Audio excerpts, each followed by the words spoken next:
Eleanor Whitmore was still wearing her father's burial dirt on the hem of her dress when the carriage wheels cracked against the gravel outside Whitmore Manor. She had not slept. She had not eaten. And now a man in a black coat was climbing down from his carriage, holding a folded paper like a blade. He had come to collect a debt. He did not yet know the debt was about to answer its own door. If you're watching this story tonight, hit subscribe and follow me all the way to the end, and drop the name of the city you're watching from, so I can see just how far this story has traveled. They had buried Thomas Whitmore that morning in a plot behind the orchard, where the summer grass had already gone the color of straw. Eleanor had stood at the graveside in her mother's old mourning dress, the seams too tight in the shoulders, and she had not cried. Not once. She had learned over the past 6 years of watching her father drown in debts he refused to name aloud that crying solved nothing. Numbers solved things. Numbers and the will to face them. She was still in that dress dirt, still clinging to the black wool at her ankles when she heard the carriage. It did not sound like the doctor's gig light and rattling. It did not sound like Reverend Adams's cart, slow and creaking under the weight of his sympathy calls. This was heavier, deliberate, wheels that had never once been asked to hurry for anyone. Eleanor set down the ledger she had been holding. She had not put it down once since the funeral, not even at the graveside tucked under her arm like a second heart. And she walked to the window. A black carriage. 2 matched horses groomed to a shine that made the dust of the road look like an insult. A crest on the door she did not recognize, though she recognized the kind of man who traveled beneath one. Martha, the housekeeper, appeared in the hallway, with her hands twisted into her apron. "Miss Eleanor, there's a gentleman. I saw him. He asked for the master of the house." Eleanor's jaw tightened. "Then he has come to the wrong door, hasn't he? There is no master here. There hasn't been one in 6 years, not really, and there certainly isn't one this morning." "Miss, I'll answer it, Martha." The knock came before she reached the door. 3 strikes. Even-spaced, unhurried the knock of a man who had never once wondered whether a door would open for him. Eleanor smoothed the front of her dress, felt the crust of graveyard dirt beneath her palm, and did not bother to brush it away. Let him see it. Let him see exactly what kind of morning he had chosen to arrive in the middle of. She opened the door. He was younger than she expected. That was the first thing that struck her, and she hated that it struck her at all. She had pictured in the 6 years since her father first whispered the word Harrington, like a curse over his brandy, an old man gray-hunched cruel in the slow and patient way that old men who owned things were cruel. Instead, there stood a man perhaps 30 years old, dark-coated, dark-eyed, standing on her porch, with the stillness of someone who had already decided how this conversation would end before it began. "I am looking for Thomas Whitmore," he said. "You've found his daughter instead," Eleanor said. "My father is dead. We buried him 3 hours ago. If you've come to offer condolences, you may leave your card with the housekeeper. If you've come for something else, you may say so plainly, because I have neither the patience nor the black crepe to spare for pretending otherwise today." Something shifted behind the man's eyes. Not sympathy. She would not have trusted sympathy from a stranger in a fine coat, but something closer to recalculation. "Jonathan Harrington," he said, "I have come for the debt owed to my family's estate. $12,000 secured against this property, due in full as of this morning." Eleanor felt the number land in her chest like a dropped stone. She had known the figure. She had known it for years, had watched it grow in her father's ledger, like a rot spreading through good wood. But hearing it spoken aloud on the morning of his funeral, by a man who had not even removed his hat, "You'll forgive me," she said, "if I find the timing remarkable." "Debts do not pause for grief, Miss Whitmore." "No," she said. "I imagine they don't. Not for men like you." He studied her for a long moment.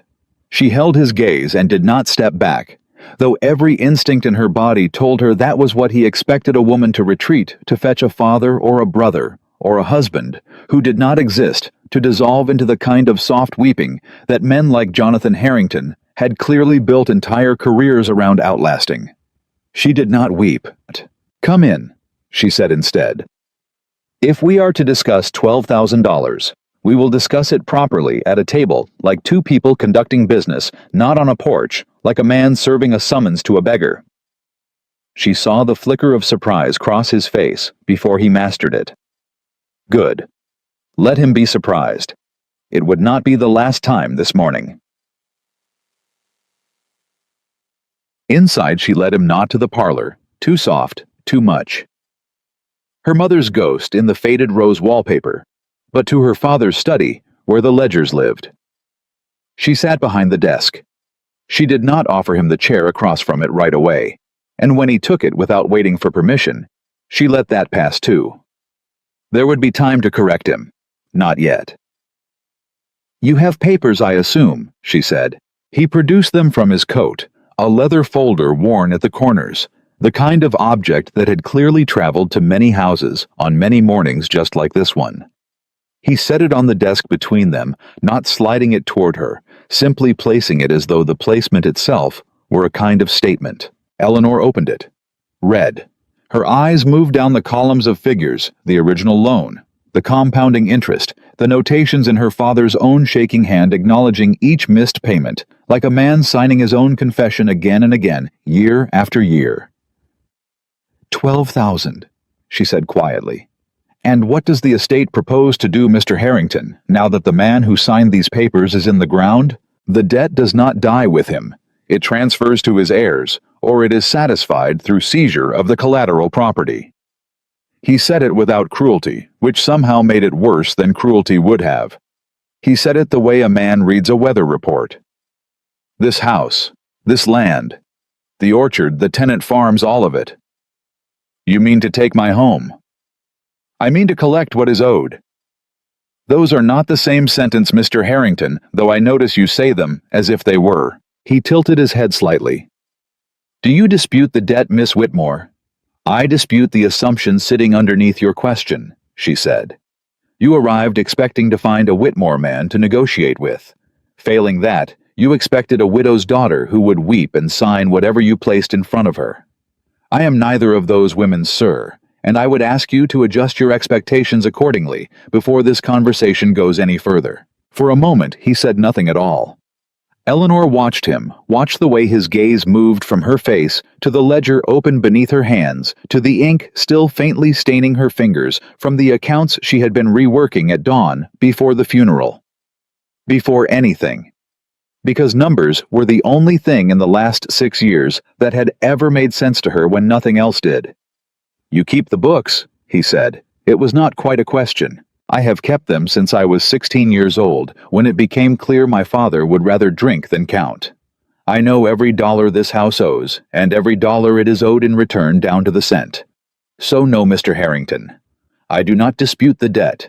I dispute being spoken to as though I do not understand it better than you do." He almost smiled.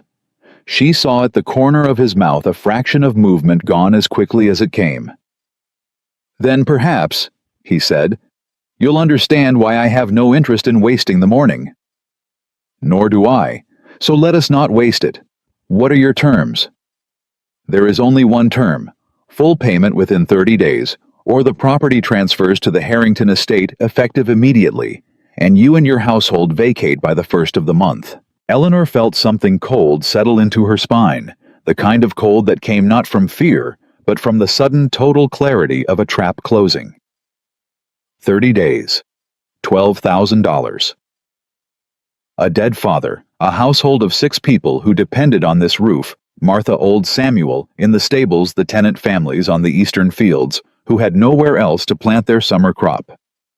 "You know I cannot raise that sum in 30 days, she said. "You knew it before you climbed down from that carriage. I know what the papers say, Miss Whitmore. I am not in the habit of inventing sympathy I do not owe." "No," she said. "I don't imagine you are." She closed the ledger, folded her hands atop it, and when she spoke again, her voice had gone very quiet. Not soft, never soft, but quiet in the way of a woman choosing each word like a stone she meant to set precisely into a wall. "Then let me offer you a different arrangement. One that does not require you to put 6 people onto the road in the middle of summer, and does not require me to hand you a house my grandfather built, with his own 2 hands over a debt my father accumulated, One bad decision at a time while I was too young to stop him. I did not come here to negotiate, Miss Whitmore. You came here to collect, Eleanor said, and I am telling you there is more than one way to collect. Toy. He left without a signed agreement that morning. Eleanor watched the black carriage pull away down the drive from the study window, and only once the sound of the wheels had faded entirely did she let her hands folded so carefully atop the ledger begin to shake. Martha found her there 10 minutes later, still standing at the window. Miss Eleanor, what did he want? Everything, Eleanor said. He wanted everything, Martha, and I told him he could not have it without discussing terms first. Terms. Martha's voice was careful. Miss, forgive me, but what terms does a man like that ever agree to? Men like Harrington don't bargain. They collect. Eleanor turned from the window. Her face, Martha would say later, looked nothing like a grieving daughter's face, and everything like her father's face on the rare mornings years ago, before the drink took him fully, when he had still believed the estate could be saved. Then I will have to be the first thing he has ever had to bargain with, Eleanor said, because I am not leaving this house, Martha. Not for him, not for anyone. 3 days passed before Jonathan Harrington returned. Eleanor spent them the way she spent every difficult hour of her life, with the ledger open, with candles burned down to their stubs, with figures crossed out and rewritten, and crossed out again, until the paper wore thin beneath the strain of her pencil. $12,000. She could not raise it. Not from the orchard's summer yield, not from selling off what little jewelry her mother had left her, not from every favor she might call in from every family in the county who owed the Whitmores kindness from better years. She had done the arithmetic a dozen ways, and every path ended at the same wall. But there was another kind of arithmetic, not one written in dollars. When the carriage returned, same black paint, same matched horses, though this time Jonathan Harrington came alone, without the leather folder, without the papers. Eleanor was waiting for him on the porch before he had even climbed down. You've reconsidered, he said, and there was something almost curious in the way he said it, as though she were a puzzle he had not expected to occupy so much of his thinking in 3 short days. I've prepared a proposal, Eleanor said. Come inside. I'd rather not conduct this in the yard like a horse trade. He followed her again to the study. This time she gestured to the chair before he sat in it uninvited, and she saw something in his expression register the correction, small but noted. I cannot pay $12,000 in 30 days, she said without preamble. You know that. I know that. I will not waste either of our time pretending otherwise. Then we have nothing further to discuss. We have everything further to discuss, Mr. Harrington, if you will simply stop assuming you already know what I'm about to say. She met his eyes directly. You want this land. Not the debt, the land. $12,000 is a sum of money to a man who owns half the county. What you want is the property because it borders your own holdings, and because a Whitmore refusing to sell has irritated your family for 2 generations. Am I wrong? The silence that followed told her she was not. So, Eleanor continued, I am not going to offer you money I do not have. I am going to offer you a marriage. Jonathan Harrington went very still. You go too far too fast, Miss Whitmore. I go exactly as far as the situation requires, Eleanor said. You want the land. I intend to keep it. A marriage between us resolves both. The debt is absorbed into the union rather than seized as collateral. The house remains under Whitmore roof, under my management, as it has been for 6 years already, whether my father was fit to admit it or not. And you gain what you actually came here for, not a piece of paper promising future payment, but the land itself joined to yours permanently, without the scandal of having driven a grieving family into the road. You propose marriage, he said slowly, as a business transaction. I propose marriage as the only transaction available to me that does not end with 6 people I am responsible for sleeping under a hedge, come autumn. Eleanor said, I am not asking you to love me, Mr. Harrington. I am asking you to be practical. I understand you are very good at that.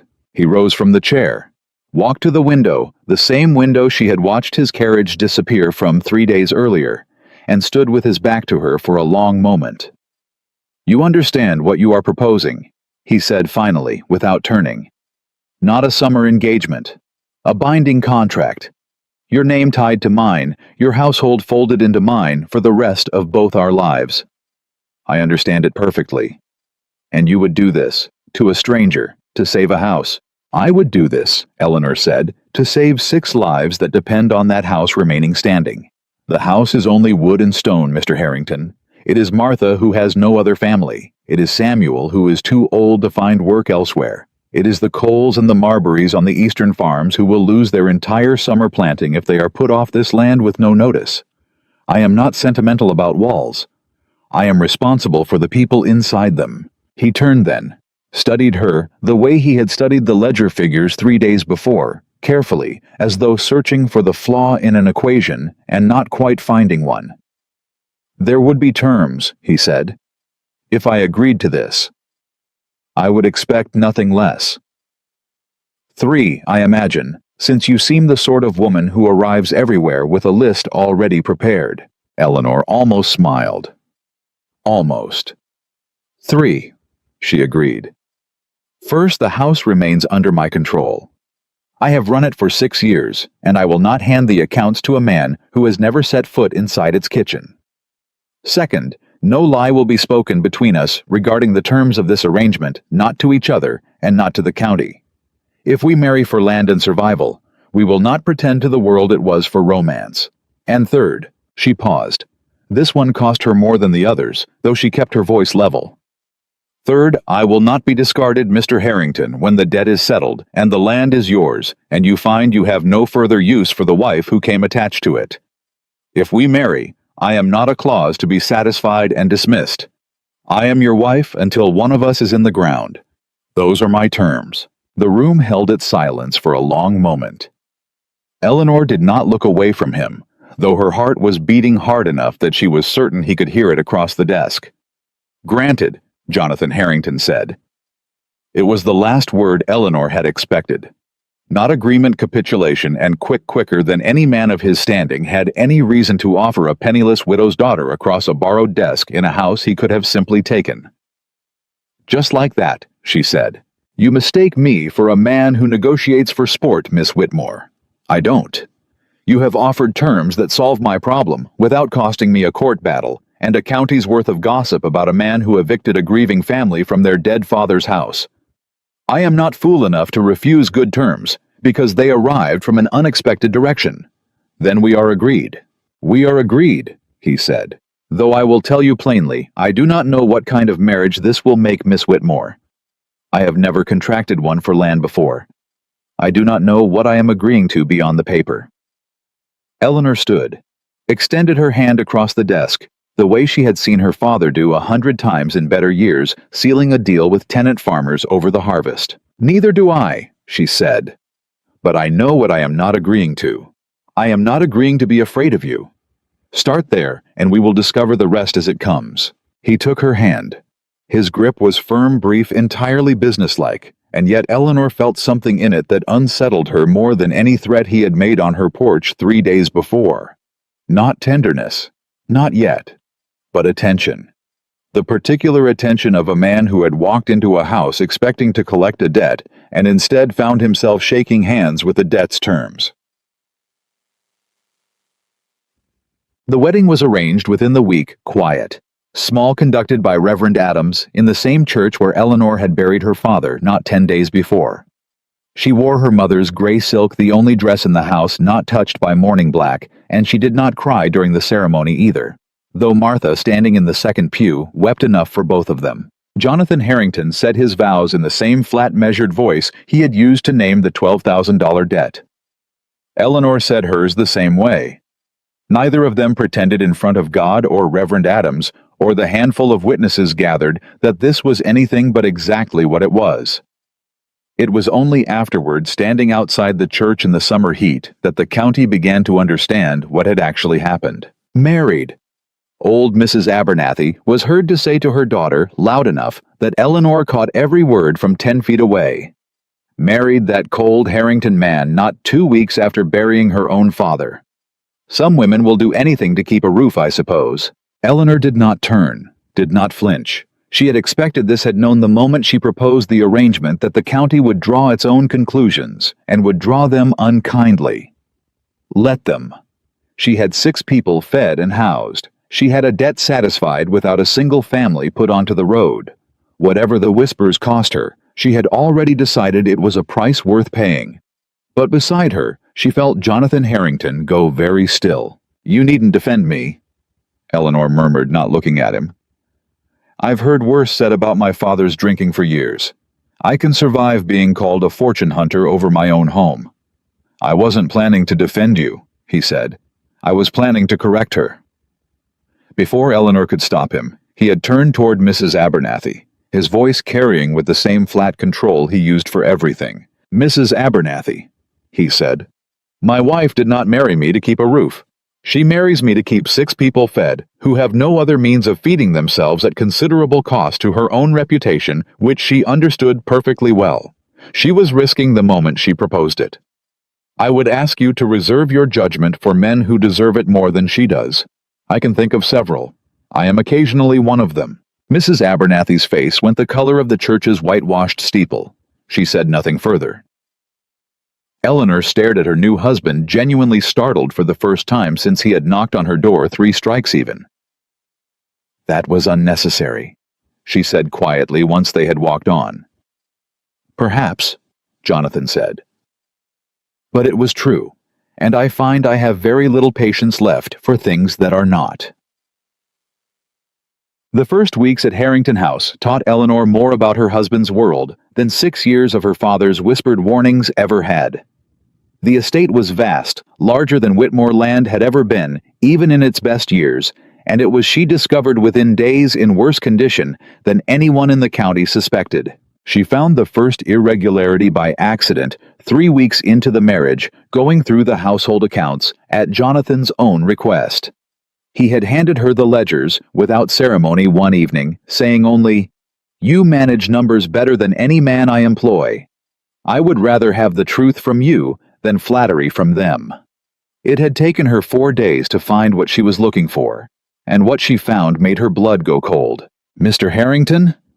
she said, finding him in his study late one evening, the household ledgers spread across her arms like evidence. "Your steward has been falsifying the Eastern land accounts for at least 3 years. He looked up sharply. "Explain." "The tenant rents on the eastern parcels do not match what's recorded as received. Someone has been collecting the full amount from your tenants and recording a lesser figure, pocketing the difference quarter after quarter. It is not a small sum, Mr. Harrington. By my count, it is closer to $4,000 over 3 years. Mr. Cobb has managed this estate for 11 years. Then Mr. Cobb has had 11 years to learn exactly how not to be caught," Eleanor said. "I am not accusing lightly.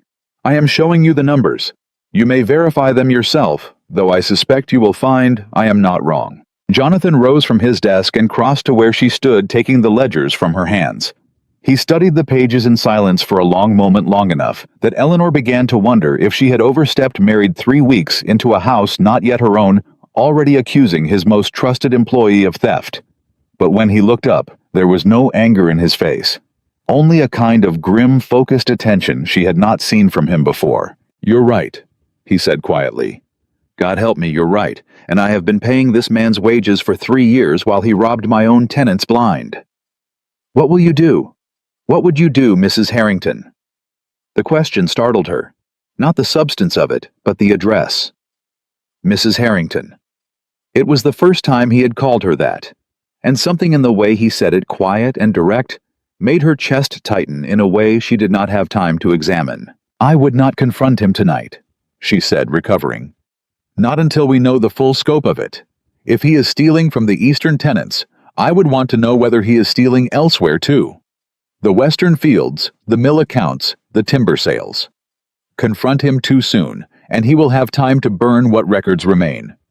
Confront him with everything all at once, and he will have nowhere left to run." Jonathan looked at her for a long moment. "You would make a formidable steward yourself, Mrs. Harrington." "I would make a formidable partner," Eleanor said. "If you would let me be one instead of a wife you hand ledgers to when it's convenient."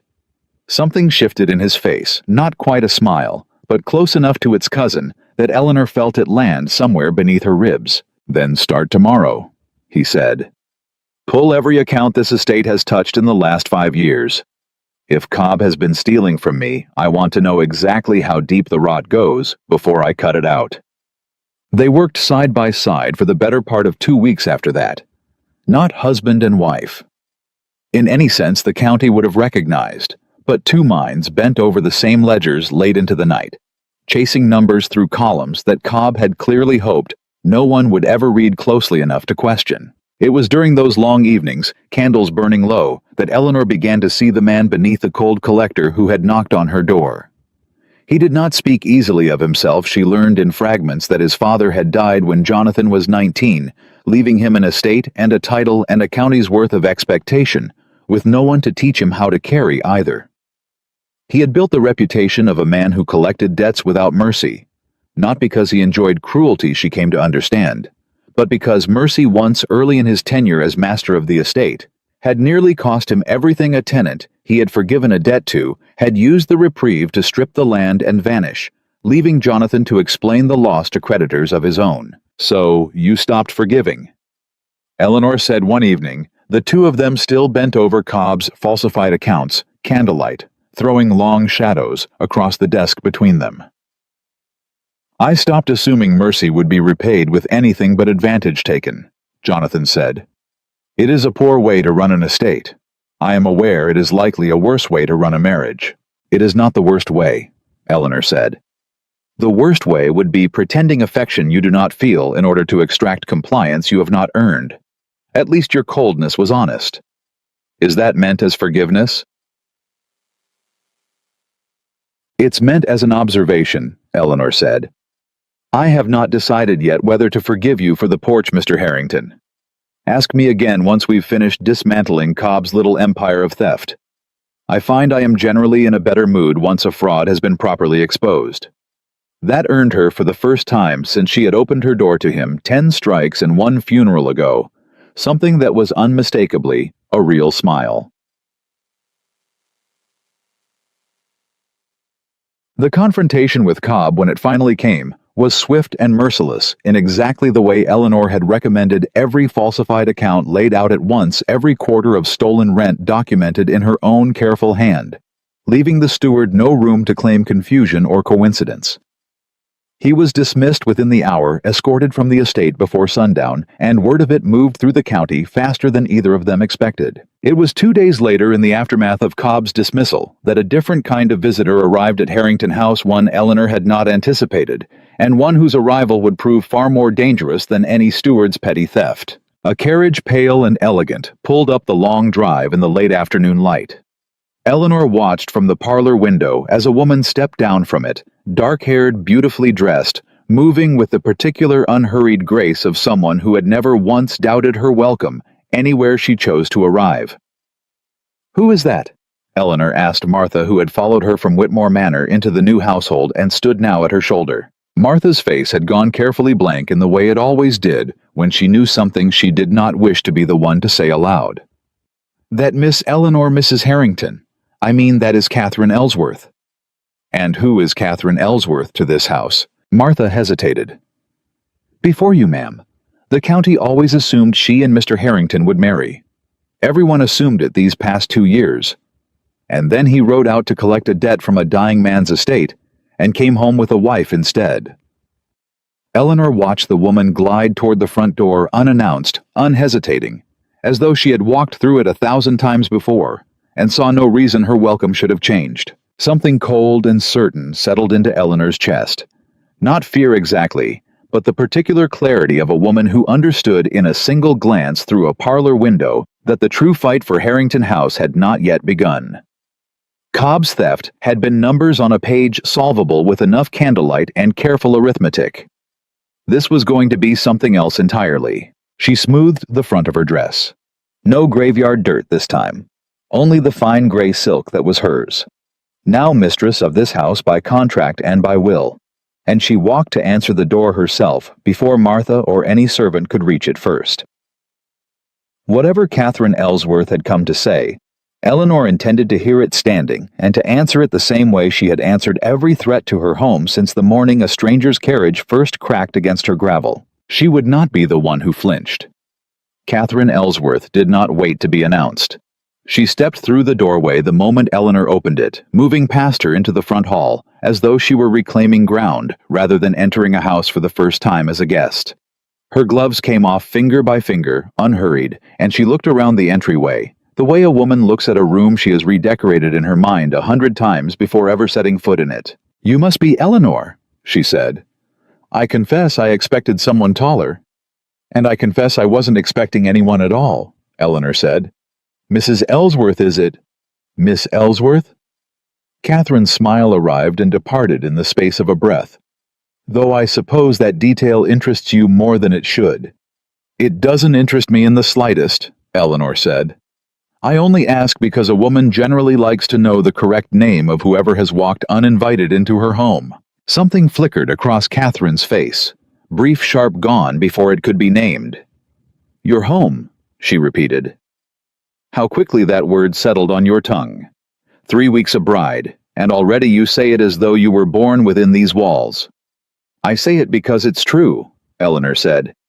"Is there something I can help you with, Miss Ellsworth, or did you simply come to inventory the furniture?" Catherine's laugh was low, genuinely amused, and entirely without warmth. "I like you," she said. "I didn't expect to. The county has been calling you a fortune hunter for a fortnight, and I confess I came prepared to find one. Instead, I find a woman with a spine. That's rarer than you'd think among the wives who marry into this family." "I didn't marry into a family," Eleanor said. "I married a man. If you have business with him, he's in his study. If your business is with me, I'd ask you to state it plainly, because I have a household to run and very little patience left over for riddles." "My business," Catherine said, "is a courtesy, one woman to another." "Then be courteous quickly. I find riddles wearisome and courtesies from strangers wearisome faster." Catherine's eyes narrowed slightly, the amusement cooling into something more deliberate. "You should know," she said, "that Jonathan Harrington does not marry for love. He never has. Whatever arrangement brought the two of you together, and I have my guesses. Mrs. Harrington, I am not a foolish woman. You would do well to remember that he is a man who calculates. He calculated you. One day he may calculate that you are no longer the most useful arrangement available to him." The words landed exactly where Catherine intended them to land, and Eleanor felt the sting of it before she could stop herself feeling it. But she had spent 6 years learning not to let her face show what her chest was doing, and she did not let it show now. "That's a strange kind of courtesy," Eleanor said. "Threatening a woman with her own husband. It isn't a threat, it's a mercy. I would rather you hear it from me plainly than discover it yourself in a year's time, once you've made the mistake of loving him. And you speak from experience, I take it." Something in Catherine's composure cracked, not much a hairline fracture, but Eleanor saw it and filed it away, the same careful way she filed every irregular number in a ledger. "I speak from 2 years of watching this county assume I would be his wife," Catherine said. 2 years, Mrs. Harrington. And then he rode out to collect a debt from a dying drunkard's estate and came home engaged to the daughter instead. "You'll forgive me if I find the arrangement curious." "You may find it however you like," Eleanor said. "I don't require your approval of my marriage, Miss Ellsworth, only your absence from my front hall, which I would ask for now as courteously as you delivered your own uninvited courtesy to me." For a moment, neither woman moved. Then from the hallway behind them a door opened and Jonathan's voice cut through the silence before either of them could speak again. "Catherine." He said her name the way a man says a word he has trained himself not to flinch at. Eleanor turned and watched him cross the hall toward them, his expression settling into the same flat, unreadable calm he had worn on her porch the morning they met, though she had learned in 3 weeks that the calm was not the absence of feeling. It was the effort of containing it. "Jonathan," Catherine said, and her voice had changed entirely. Softer. Warmer, aimed at him like sunlight redirected through a glass. "I only came to welcome your new wife to the county. It seemed the neighborly thing to do." "You came to frighten her," Jonathan said.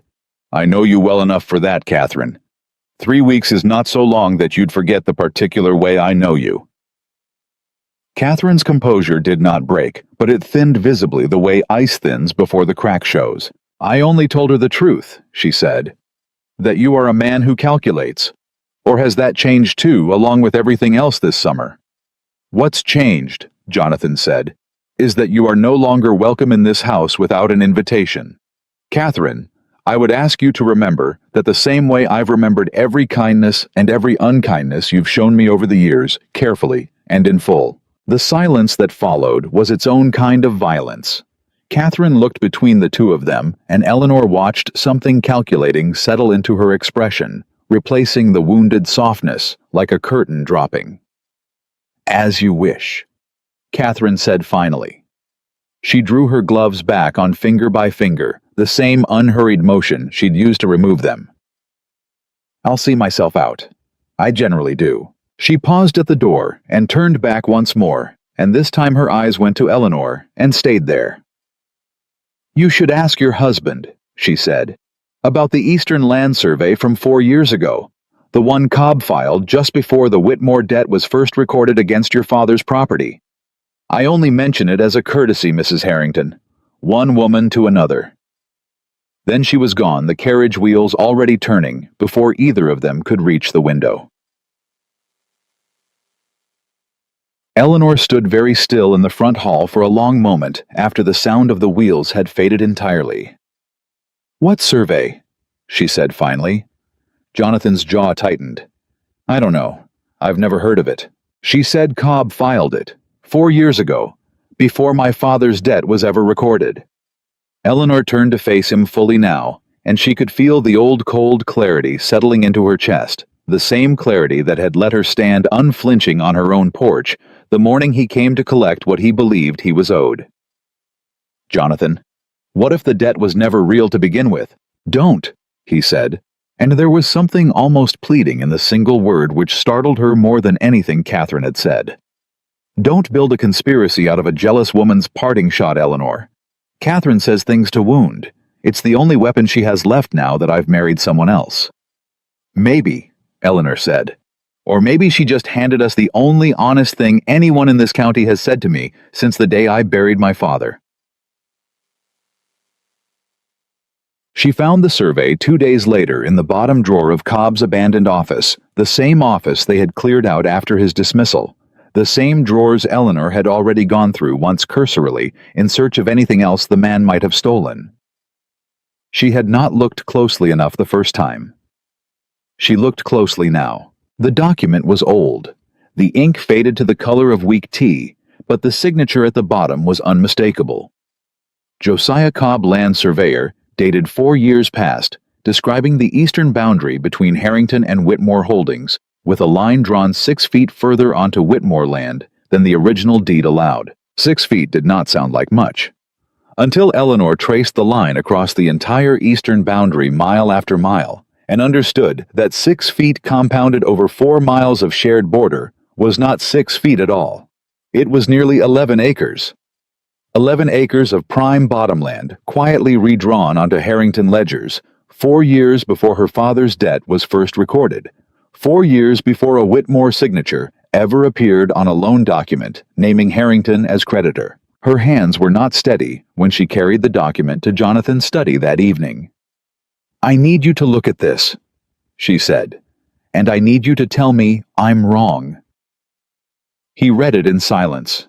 She watched his face the way she had watched it on her own porch, searching for the flicker that told her which way the moment was about to break.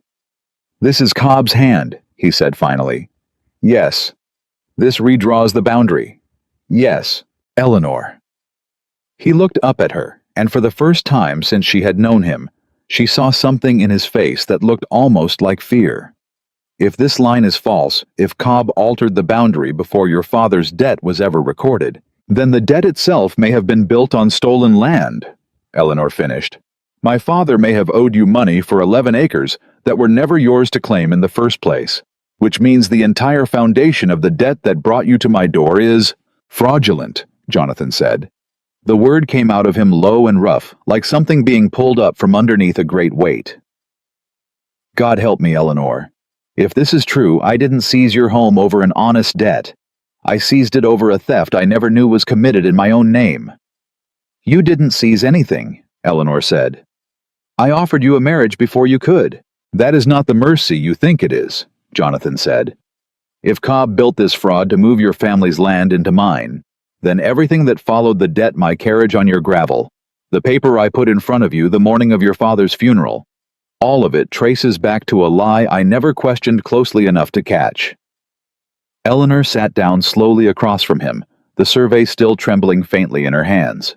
"Then we find out how deep it goes," she said. "Together.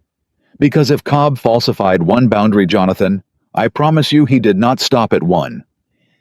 They worked through the night and through the next 3 nights, after that pulling every land record, either estate-possessed, deeds, surveys, tax assessments, tenant agreements, stretching back a decade." Eleanor's eyes burned from candlelight and close reading, and more than once she found Jonathan asleep at his own desk near dawn, his head bent over a column of figures he'd been chasing until exhaustion finally caught him. On the 4th night, she found the second fraud. "Jonathan?" Her voice cut through the quiet study, and he startled awake, blinking at her across the desk. "Wake up. I found the tax assessment from the year the debt was first recorded." He rubbed a hand across his face. "What does it show?" "It shows that my father's property was assessed at nearly double its true value the year before he borrowed against it," Eleanor said. "Which means when he came to your family for a loan, he wasn't borrowing against 11 acres stolen by a bad survey. He was borrowing against a valuation that didn't exist at all, a number Cobb inflated, so the loan itself would look larger and more secure than the land could ever actually repay. My father didn't drink this family into ruin, Jonathan. He was handed a debt built to be impossible to satisfy from the very first signature." Jonathan was silent for a long moment. When he finally spoke, his voice had gone rough in a way Eleanor had not heard from him before. "Then Cobb didn't just steal 11 acres, he said. He built an entire trap. He inflated the value of your father's land, so my family's loan office would approve a larger loan than the property could ever support. He redrew the boundary to strengthen the collateral on paper. And when your father inevitably failed to pay it back, the land would fall to Harrington regardless," Eleanor said. "Whether I married you or not, whether my father lived or died. The trap was built years before either of us ever stood on my porch." "But why?" Jonathan said almost to himself. Cobb was a steward, not a landowner. What did he gain from stealing 11 acres and burying it inside a fraudulent loan?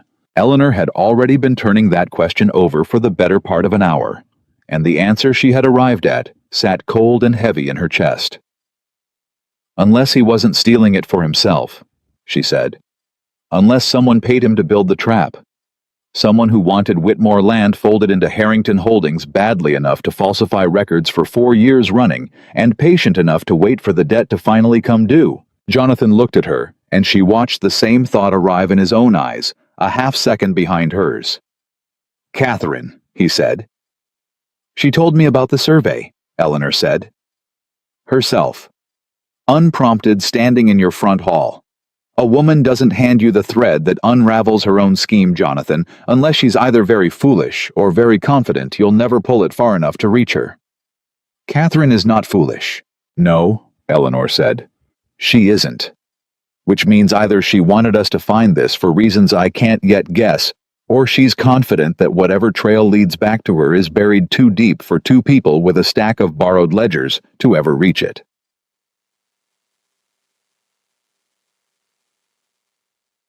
The answer, when it came, arrived not through further digging, but through an unexpected knock at Harrington House 3 days later, a knock Eleanor recognized instantly, though she had heard it only once before, on a very different porch, on a very different morning.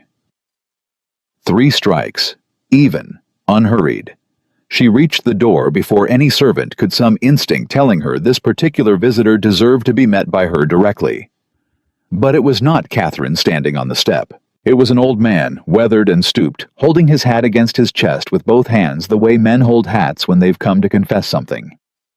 "Mrs. Harrington," he said. "My name is Elias Marbury. I farm the eastern tenant lot, have done near 30 years now, same as my father before me. I heard tell you and the master have been asking questions about the old boundary line." "We have," Eleanor said carefully. "Do you know something about it, Mr. Marbury?" The old man's hands tightened on his hat brim. "I know Cobb come to my land 4 years back, asking me to sign a paper saying I'd always known the boundary sat where he wanted it to sit. Paid me $8 to put my mark on it. I'm not a proud man, Mrs. Harrington.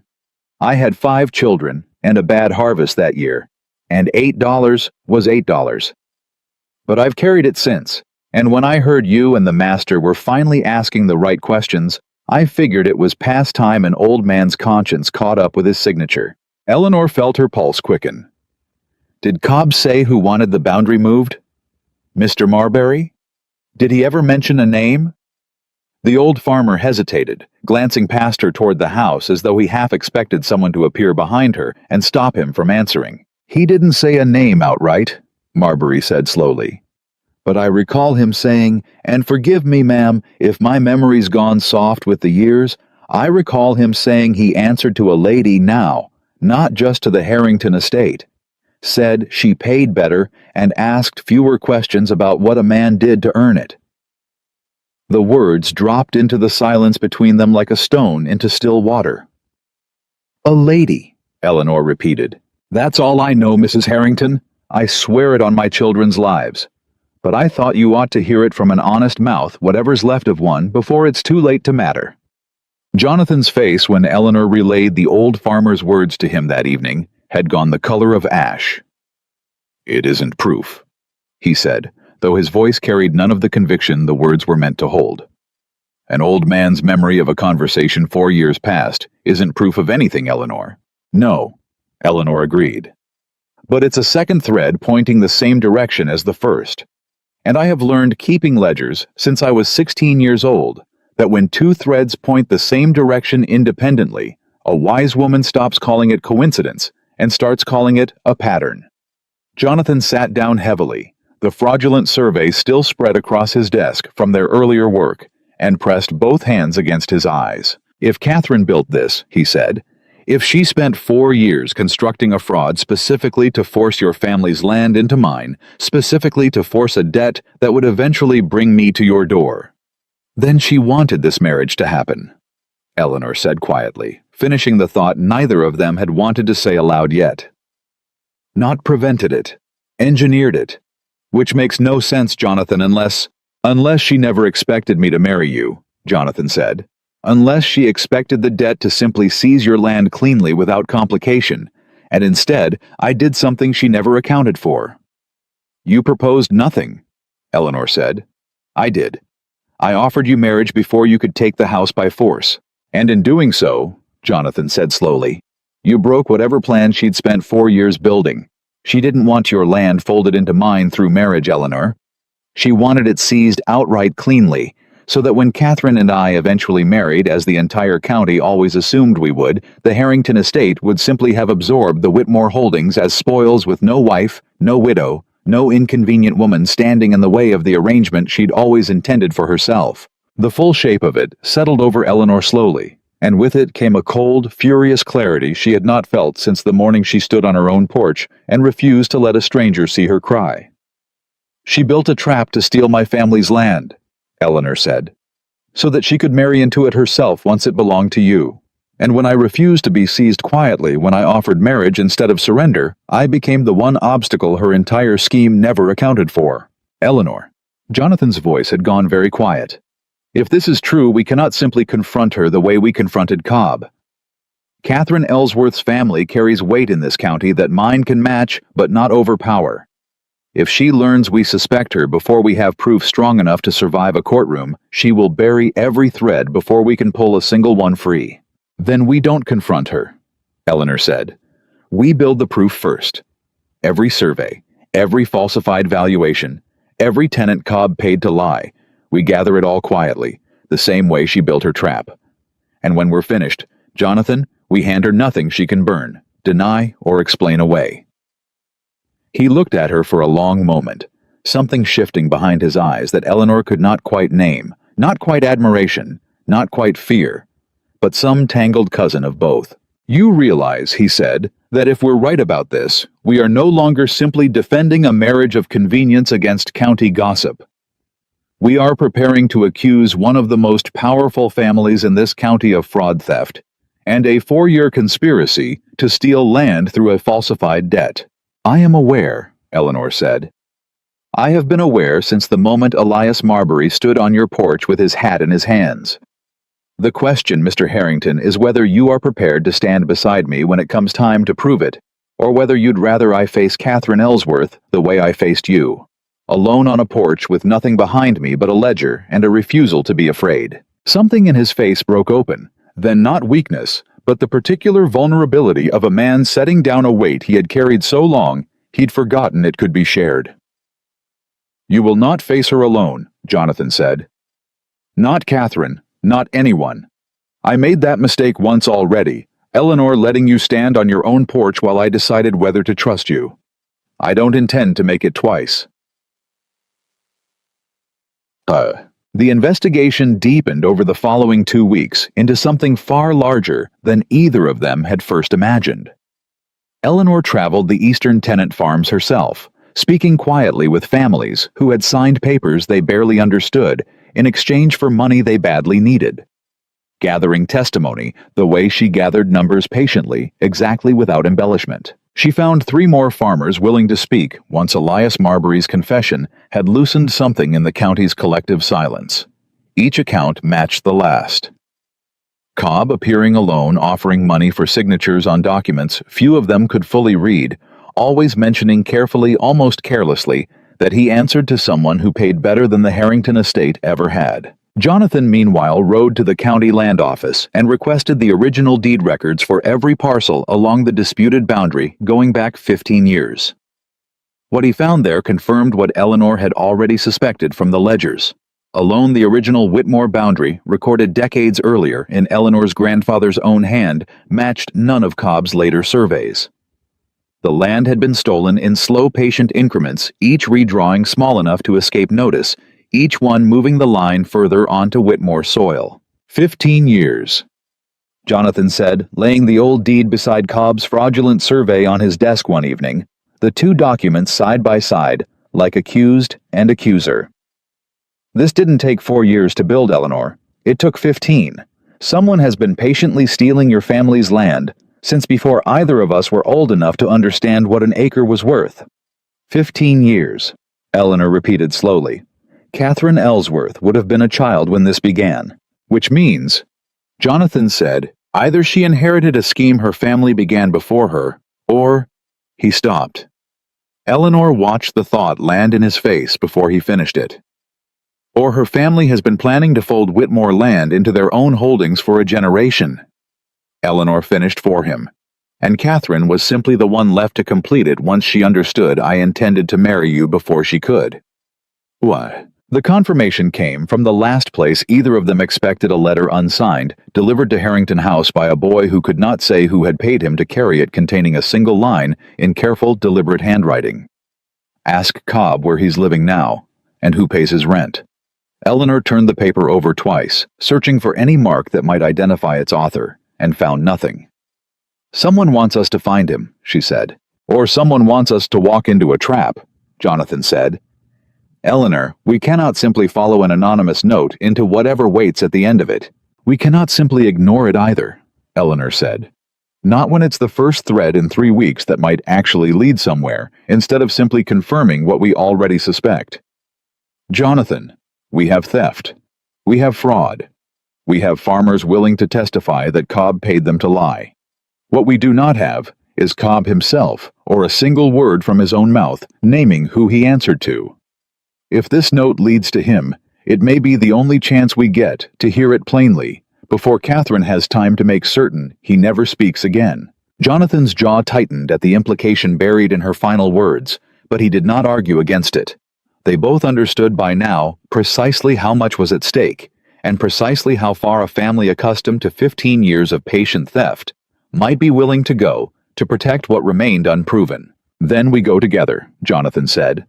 And Eleanor, if this is a trap, if Catherine has arranged this note to lure us somewhere she can control the outcome, I need you to promise me you will not play the hero. I have already watched you refuse to flinch on your own porch in my study in front of half this county's gossiping tongues. I do not need to watch you refuse to flinch in front of something that might actually hurt you." Eleanor looked at him for a long moment, something unfamiliar warming beneath the cold clarity she had worn like armor since the morning of her father's funeral. "You're worried about me," she said, and it was not quite a question. "I am," Jonathan said, and the admission seemed to cost him something, the way honesty always seemed to cost him something, as though he had spent so many years guarding against being taken advantage of. That simple concern for another person had become a kind of foreign language. He was only now slowly relearning to speak. "I did not expect to be 3 weeks ago. I find I am regardless." Eleanor did not have an answer for that, not one she trusted herself to say aloud. Not yet. Not with Cobb's trail still cold and Catherine's scheme still only half proven. But she let the silence between them sit a moment longer than strictly necessary before she finally spoke again.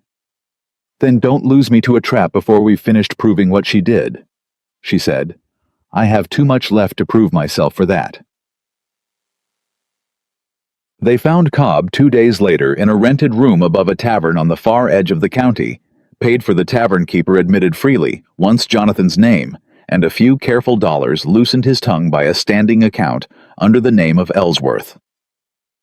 Cobb himself, when they finally stood in the doorway of his rented room, looked nothing like the confident steward who had managed Harrington's accounts for 11 years. He looked like a man who had been hiding badly and knew it. "Mr. Harrington." His voice cracked slightly on the name. "I didn't think you'd find you." Jonathan's voice was flat-controlled, the same voice he had used to name a $12,000 debt on Eleanor's porch 3 weeks ago. "You underestimated my wife Cobb. She has a talent for finding what people would rather keep buried." Cobb's eyes went to Eleanor, and something like fear moved through them. "I only did what I was told," he said. "I want that understood before anything else. I never wanted to hurt anyone. I have children, Mr. Harrington. I had debts of my own." "Who paid you?" Eleanor said. Not a question. A demand delivered in the same flat certainty she'd used to demand terms from Jonathan across her father's desk. Cobb's hands were shaking.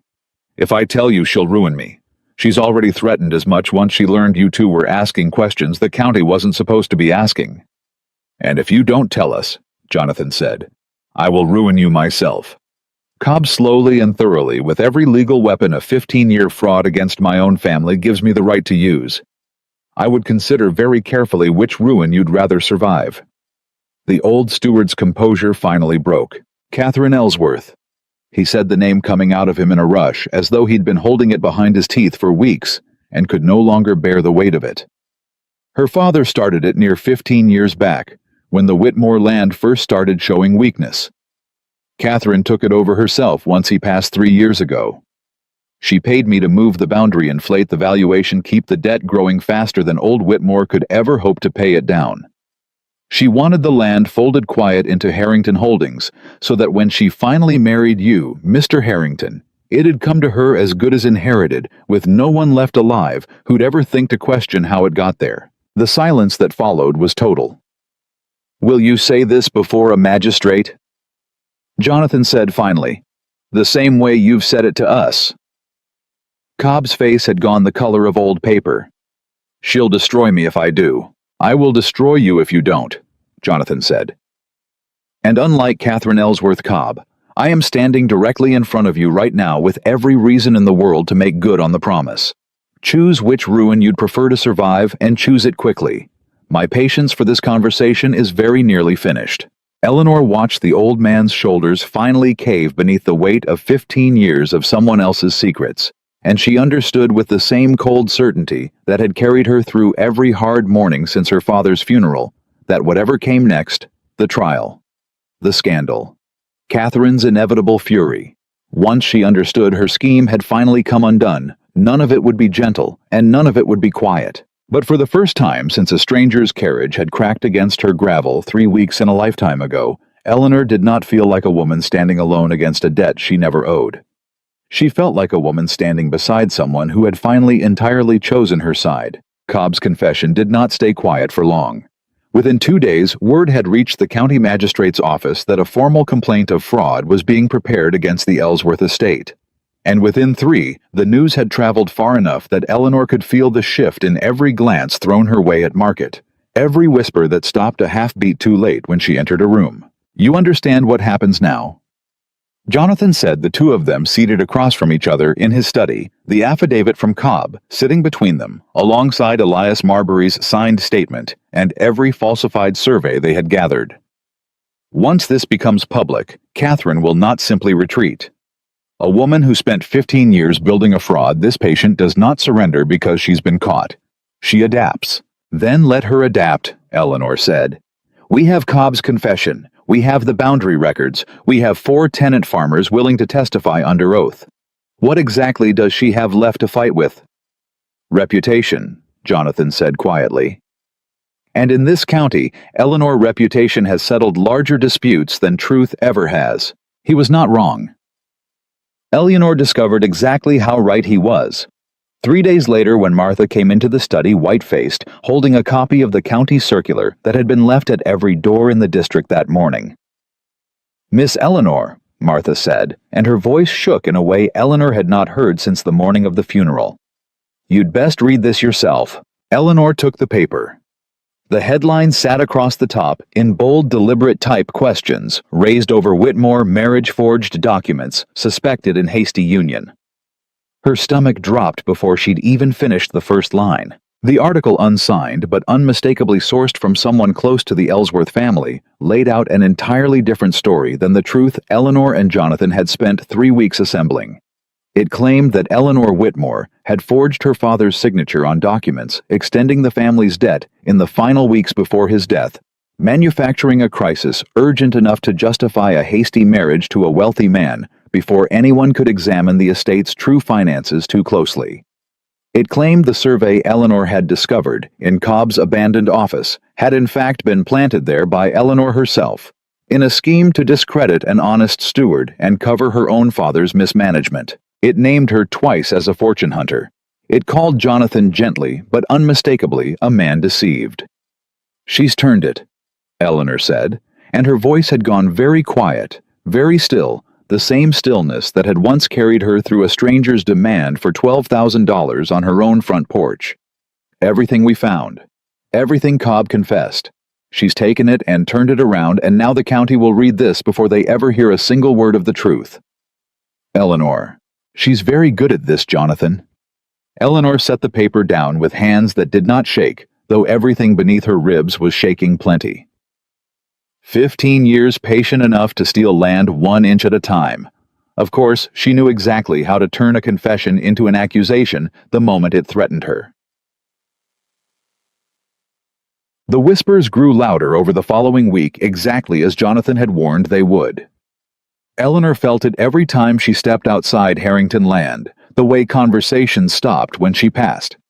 The way Mrs. Abernathy's circle of friends now looked at her with something closer to triumph than pity, as though the county had been waiting all along for the truth beneath her hasty marriage to finally surface. "They believe her," Eleanor said one evening, standing at the window of Jonathan's study, watching the last light fail over the eastern fields that had started this entire war.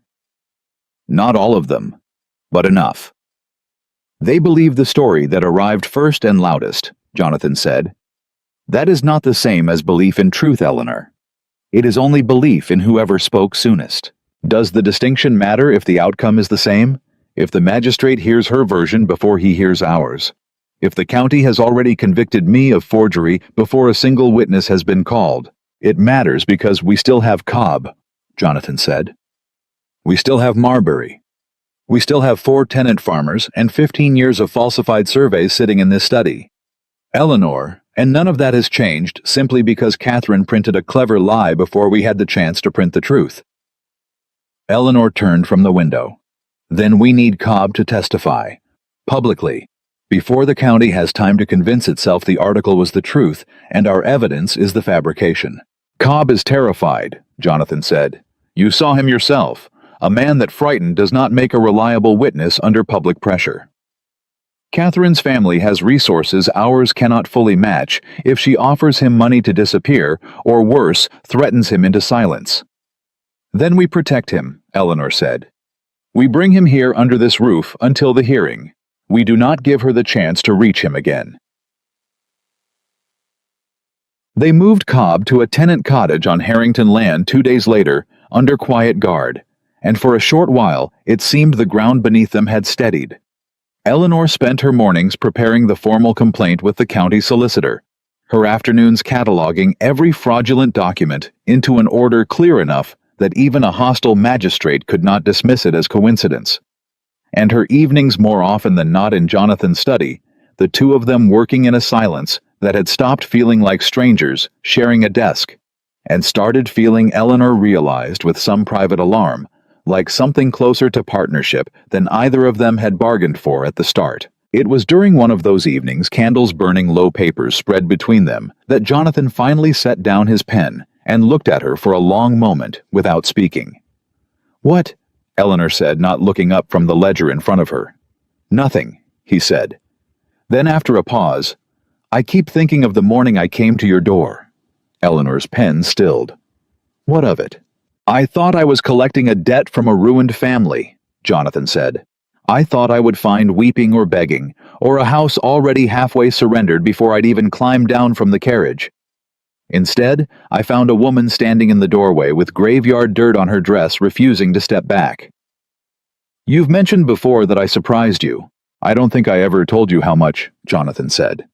"I have spent 11 years running an estate my father left me too young to understand, surrounded by men who either feared me or tried to use that fear against me. I had stopped expecting anyone to simply meet me. Without flinching, without flattery, without calculation beyond the plain terms of what they wanted and what they were willing to give in exchange for it."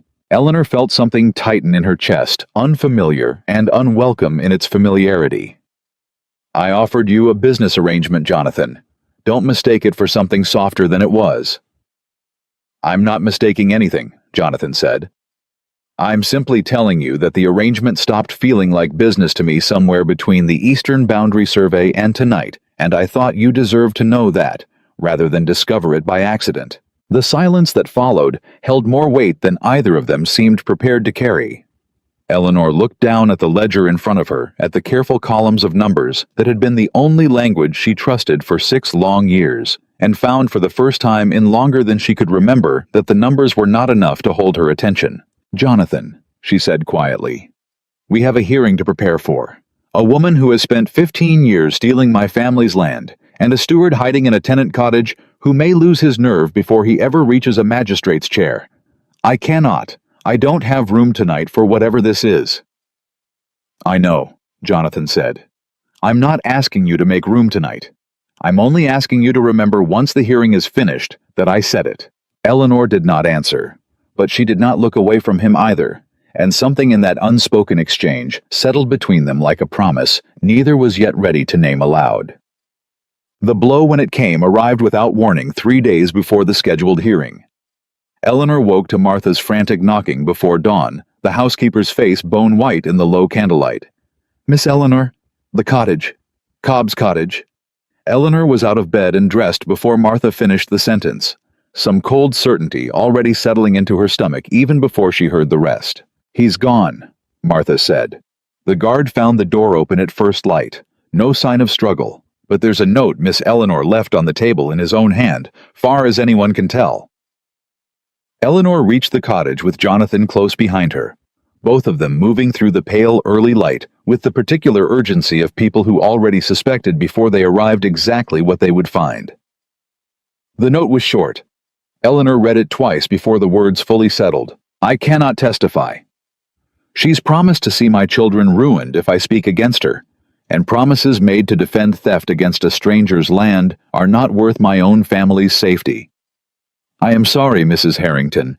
You were kind to me when you had every reason not to be. I hope you understand why kindness was not enough to keep me here." "She threatened his children," Eleanor said, and her voice had gone flat with fury in a way Jonathan had not yet heard from her. 15 years of theft wasn't enough. Now she's threatening a frightened old man's family to keep him silent. We don't know that for certain, Jonathan said, though his own jaw had tightened in a way that told Eleanor he believed it every bit as much as she did. We know Cobb was terrified of her before we ever moved him here, Eleanor said.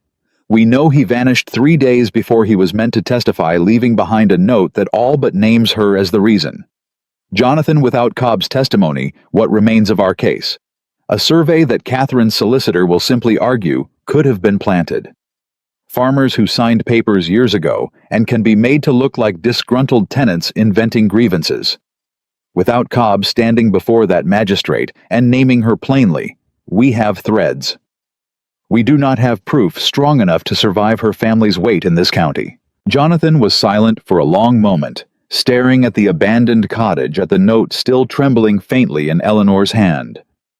Then we find him, he said finally, before the hearing, before Catherine has time to move him further than we can follow. They searched for 2 days with no success. The tavern where he'd hidden before, empty of any trace of him, his usual haunts turned up nothing, and every hour that passed without word felt to Eleanor like watching sand run through an hourglass she could not turn back over. It was Martha of all people who finally found the thread that mattered. Miss Eleanor, she said, appearing in the study on the evening of the second day, twisting her apron the way she always did when she was carrying news she wasn't certain she should share. My sister's boy works the stables at the Ellsworth estate. He says a carriage left 2 nights past late, carrying an older man matching Cobb's description. Says it was headed north toward the county line. North? Eleanor repeated. Toward what exactly?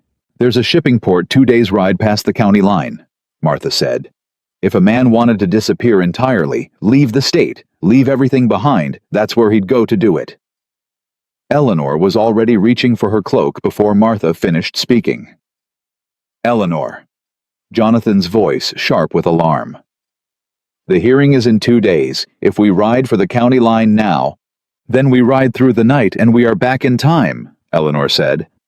Jonathan, if Cobb reaches that port and boards a ship, he is gone, not delayed, gone permanently, and every piece of testimony we need to survive this hearing goes with him. I am not willing to let that happen because the timing was inconvenient.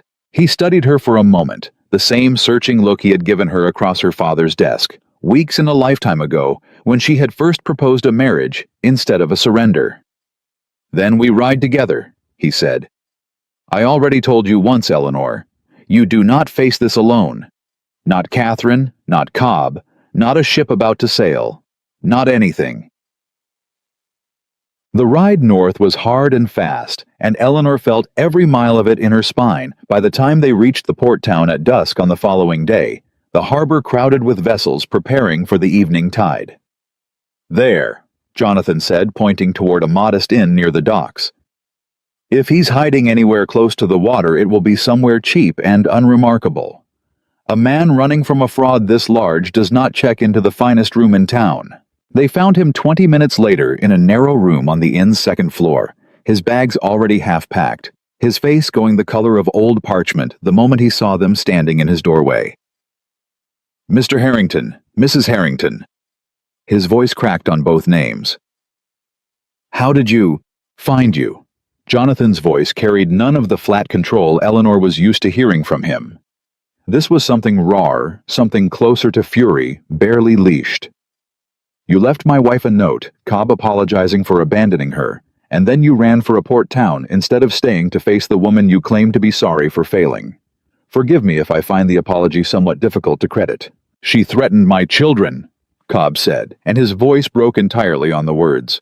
You don't understand.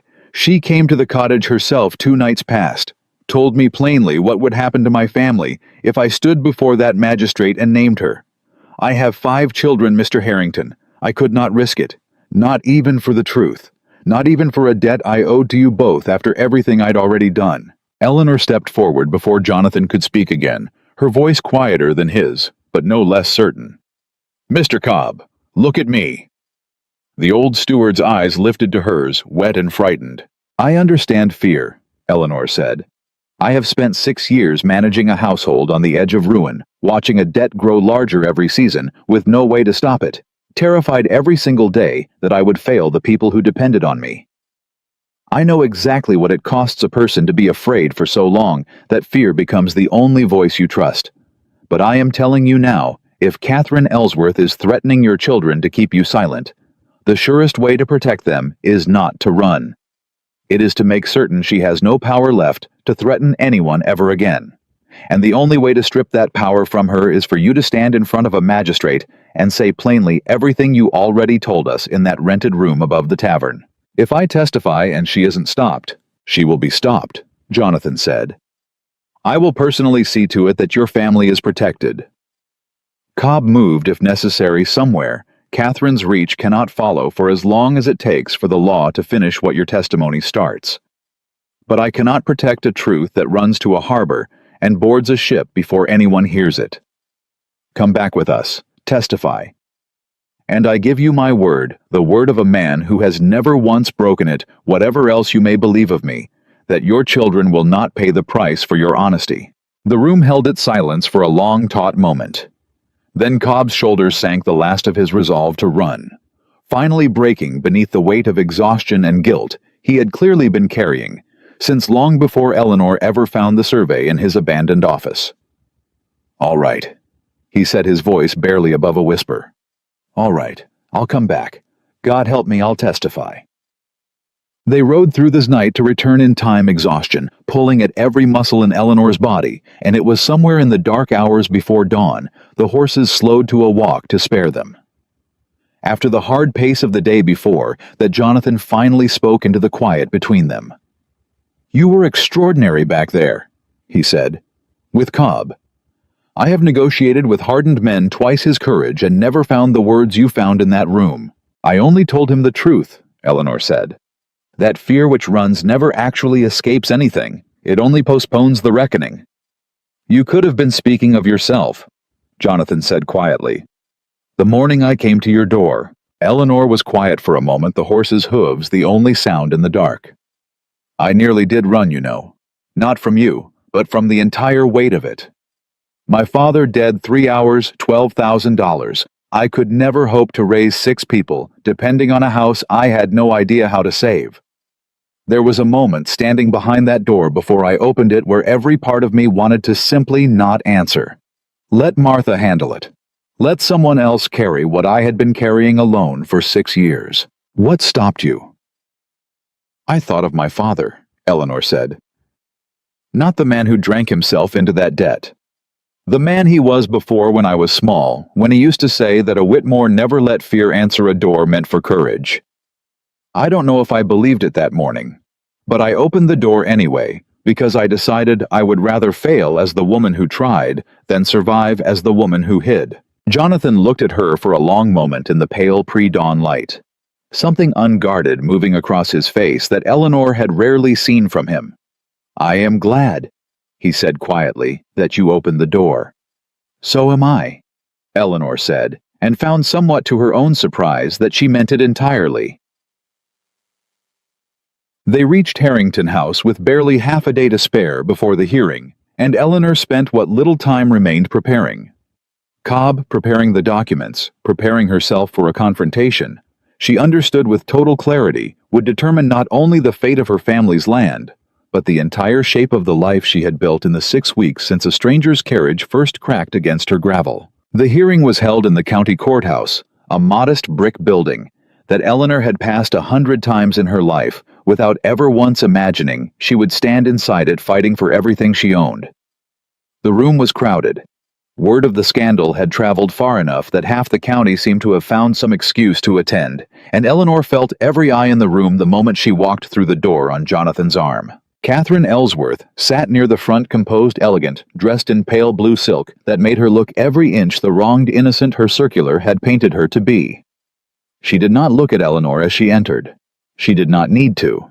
Her composure alone was its own kind of statement aimed at every person in the room who had already half decided, thanks to her carefully placed article, that Eleanor Whitmore was the villain of this story. The magistrate called the hearing to order, and Catherine's solicitor rose first, laying out with practiced ease the version of events the county had already been primed to believe a hasty marriage, a conveniently discovered survey, a grieving daughter's desperate scheme to save a failing estate by any means available, however dishonest. Eleanor sat very still through all of it, her hands folded in her lap, the way they had been folded that first morning across her father's desk, and she did not let a single flicker of the fury building in her chest reach her face. When it was finally their turn, Jonathan's solicitor called Elias Marbury first, and the old farmer's testimony halting honest, plainly the words of a man with nothing left to gain from lying, began to shift something in the room's collective posture. Then came the second tenant farmer and the third, each account matching the last with the kind of consistency that no coached conspiracy could easily fabricate. But it was Cobb's testimony that broke the room open entirely. He stood before the magistrate with his hat clutched in both hands, exactly as he had stood on Eleanor's porch weeks before, and he told the truth, all of it plainly, without the tremor of fear that had nearly sent him fleeing to a departing ship 2 nights past. He named Catherine's father as the scheme's architect 15 years earlier. He named Catherine herself as the one who had taken over the fraud 3 years past upon her father's death, growing it, sharpening it patiently, waiting for the debt to mature into exactly the crisis that would deliver Whitmore land into Harrington hands she had always assumed until Eleanor's unexpected proposal would eventually be joined to her own. "She threatened my children," Cobb said, his voice cracking on the final words. "2 nights before I was meant to stand here, came to the cottage herself and told me plainly what would happen to my family if I spoke the truth today. I am only standing here now because Mrs. Harrington rode through the night to remind me that running from fear never actually escapes it." The room had gone utterly silent. Eleanor watched Catherine's composed expression finally visibly crack not into guilt, not yet, but into something colder and more dangerous, the look of a woman calculating how much damage remained containable. Catherine's solicitor rose immediately, objecting, demanding proof beyond a frightened old man's word, and for a moment, Eleanor felt the tide of the room hang precariously in the balance. Then Jonathan rose. "I have proof," he said, his voice carrying clearly through the courthouse without need of raising it. 15 years of deed records from the county land office showing the original Whitmore boundary as my wife's grandfather recorded it, set against Josiah Cobb's falsified surveys, each one moving the line incrementally further onto Whitmore soil. I have the original tax assessment inflated the year before the loan was issued in a hand the county's own clerk has confirmed as Cobb's. And I have this. He produced a final document one Eleanor had not seen before, and she felt her breath catch as he laid it before the magistrate. A ledger, Jonathan said, recovered from Cobb's rented room, recording every payment Catherine Ellsworth made to him over 3 years in her own hand for services rendered on the eastern boundary. He kept it, gentlemen, as insurance against exactly this moment, against the day someone with enough resolve to overturn 15 years of patient theft finally arrived to demand the truth. The courtroom erupted into noise, and Eleanor watched with a clarity that felt almost dreamlike after 6 weeks of relentless fighting as Catherine Ellsworth's carefully constructed composure finally completely shattered in front of the entire county that had once been so ready to believe her. "This is fabrication," Catherine said, rising from her seat, her voice sharp with a fury she could no longer fully contain. "Every word of it. A drunkard's daughter and a man too besotted to see past her scheming. You cannot possibly believe." "Sit down, Miss Ellsworth," the magistrate said, his voice carrying the particular weight of a man whose patience had entirely run out. "You will have your opportunity to answer these charges through proper counsel. What you will not have in my courtroom is the opportunity to shout down testimony and evidence simply because you find it inconvenient." Catherine sat slowly, her face gone pale beneath its careful composure, and Eleanor felt something in her chest, finally, after 6 long weeks, begin to unclench. The hearing did not end that day. The magistrate ordered a formal investigation, land surveyors to independently verify the boundary records, a full accounting of Cobb's testimony against the county's own archives before any final judgment could be rendered. But the tide, Eleanor understood as she walked out of the courthouse on Jonathan's arm that afternoon, had irreversibly turned. The whispers that followed her now carried a different weight entirely. Not accusation, but something closer to reluctant respect. The county recalculating slowly and unwillingly the story it had been so eager to believe 2 weeks earlier. "It isn't finished," Jonathan said quietly, as their carriage pulled away from the courthouse. Catherine will not simply accept this. A woman who built a 15-year fraud does not surrender because one hearing turned against her. No, Eleanor agreed. But she is no longer the only one holding proof, Jonathan. Whatever she does next, she does it standing on ground that is finally, for the first time in 15 years, unsteady beneath her. Jonathan looked at her for a long moment, and something in his expression made Eleanor's pulse quicken, in a way that had nothing to do with courtrooms, or fraud, or falsified surveys. "You did that," he said. "All of it. The survey Marbury Cobb tonight. I would have collected a debt and walked away 6 weeks ago, satisfied with land I never deserved, if you had simply signed the papers I brought to your door. Instead, you built an entire case that exposed a fraud 15 years in the making, and you did it while defending a marriage neither of us expected to become anything more than a transaction." "It hasn't become anything," Eleanor said, though her voice had gone softer than she intended, and she found she did not have the will to correct it. "Hasn't it?" Jonathan asked quietly. Eleanor did not answer, but she did not look away from him either, and in the quiet of the carriage with the courthouse, and Catherine's shattered composure fading behind them, something unspoken settled between them that neither was yet ready to name. Not quite victory, not quite love, but the fragile, dangerous beginning of both. She knew with the same cold clarity that had carried her through every hard reckoning since her father's funeral that Catherine Ellsworth would not simply accept defeat. Whatever came next would be sharper, more desperate, more dangerous than anything they had faced so far. But for the first time in 6 weeks, Eleanor did not feel afraid to meet it. Catherine Ellsworth did not wait for the county surveyors to finish their independent review before she made her next move. 3 days after the hearing, Eleanor was in the study going over the tenant accounts when Martha appeared in the doorway, a folded paper in her hand, and an expression that told Eleanor before a single word was spoken that whatever it contained was not good news. "This came for you, Mrs. Harrington. A boy delivered it. Said it was urgent." Eleanor unfolded it. The handwriting was elegant, deliberate, and entirely unmistakable. "You have won a hearing. You have not won a war. My family has held this county's respect for 3 generations, and I do not intend to surrender it to a drunkard's daughter over one afternoon of borrowed testimony. Come to Ellsworth House tomorrow alone, if you wish to understand exactly what that means. C.E. Eleanor read it twice. Then she carried it directly to Jonathan's study.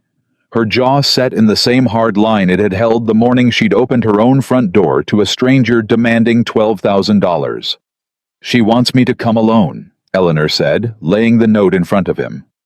Jonathan read it once, and his face went cold in a way Eleanor had rarely seen from him. "Absolutely not." "Jonathan." "No," he said again, sharper this time. "You will not walk into that house alone, Eleanor, not after everything we now know about what she is capable of. She threatened Cobb's children. She has spent 15 years building a fraud patient and vicious enough to steal your family's land one careful inch at a time. A woman like that does not invite you to her home for tea. She invites me because she is losing," Eleanor said. "Jonathan, think about it. The surveyors have already confirmed 2 of the boundary discrepancies. Cobb's ledger names her directly. The county that once believed her circular now whispers a very different story every time I walk into town. She is not summoning me because she holds power over this situation anymore. She is summoning me because she is desperate, and desperate people say things that careful, composed people never would. Or desperate people do things that composed people never would," Jonathan said. "I will not risk you to find out which." "Then come," Eleanor said. "Not into the house," she said, "alone, and if I arrive with an army, she'll simply refuse to speak at all, and will have lost whatever she might have told me. But wait outside. Close enough to reach me if I call. I need to hear what she has to say, Jonathan. If there is anything left of this fraud we haven't yet uncovered, the only person who can tell me is the woman who built it." Jonathan was silent for a long moment, and Eleanor watched the war behind his eyes, the same calculation she'd watched him make across her father's desk 6 weeks ago, weighing risk against necessity, control against trust. "I don't like it," he said finally. "I don't ask you to like it," Eleanor said. "I ask you to trust that I have walked into worse rooms than Catherine Ellsworth's parlor and come out the other side still standing." That, Jonathan said quietly, is precisely what worries me most. Ellsworth House sat at the end of a long drive lined with elms far older than anything on Harrington land, and Eleanor felt the weight of 3 generations of inherited certainty pressing down on her the moment the carriage rolled to a stop before it. Jonathan had insisted on riding within sight of the gate close enough to reach the house within minutes if she called for him. And though Eleanor had argued against even that much concession, she found herself grateful for it, now climbing down alone to face a door that felt in that moment far heavier than the one she had opened 6 weeks ago to a stranger demanding a debt. Catherine received her in a parlor that could have swallowed the whole of Eleanor's own sitting room twice over, seated in a chair, positioned deliberately to catch the afternoon light in a way that made her look, Eleanor thought, less like a woman facing ruin, and more like a portrait commissioned to outlast one. "You came alone," Catherine said. "I confess I didn't expect that. I assumed your devoted husband would insist on standing guard." "He's within call," Eleanor said. "I am not a fool, Miss Ellsworth, whatever else your circular claimed about me." Catherine's mouth curved thin and humorless. "Sit, please. I find these conversations go easier when neither party is forced to crane their neck." Eleanor did not sit. "Say what you brought me here to say." "Direct?" Catherine said. "Always so direct. It must be exhausting carrying that much certainty everywhere you go." She rose instead, moving to the window, her back to Eleanor, in a pose that felt to Eleanor's practiced eye entirely rehearsed. "You think you've won." The hearing the surveyor's poor trembling cob finally finding his conscience after 15 years of taking my money without complaint. "You think a magistrate's raised eyebrow undoes 3 generations of my family's standing in this county. I think the truth doesn't care how many generations your family has stood on top of it," Eleanor said. "I think fraud is fraud however long it's been permitted to continue undiscovered." Catherine turned. Whatever composure had carried her through the hearing 3 days earlier had thinned considerably in private, and what remained beneath it was something far more dangerous. Not fear, Eleanor realized, but fury, cold and absolute. "My father began that boundary work when I was 12 years old," Catherine said. "I watched him do it. Watched him explain to me patiently the way other fathers might explain arithmetic, exactly how a family secures its future when the families around it grow weak enough to be absorbed. Your father was weak, Mrs. Harrington. Weak with drink, weak with grief after your mother died, weak in every way that made his land ripe for exactly the kind of patient correction my family specializes in. I did not invent that weakness. I only inherited the plan to profit from it." "You threatened a frightened old man's children to keep him silent," Eleanor said. "That is not inheritance, Miss Ellsworth. That is cruelty chosen freely by you 3 days before a hearing you knew you could not otherwise win."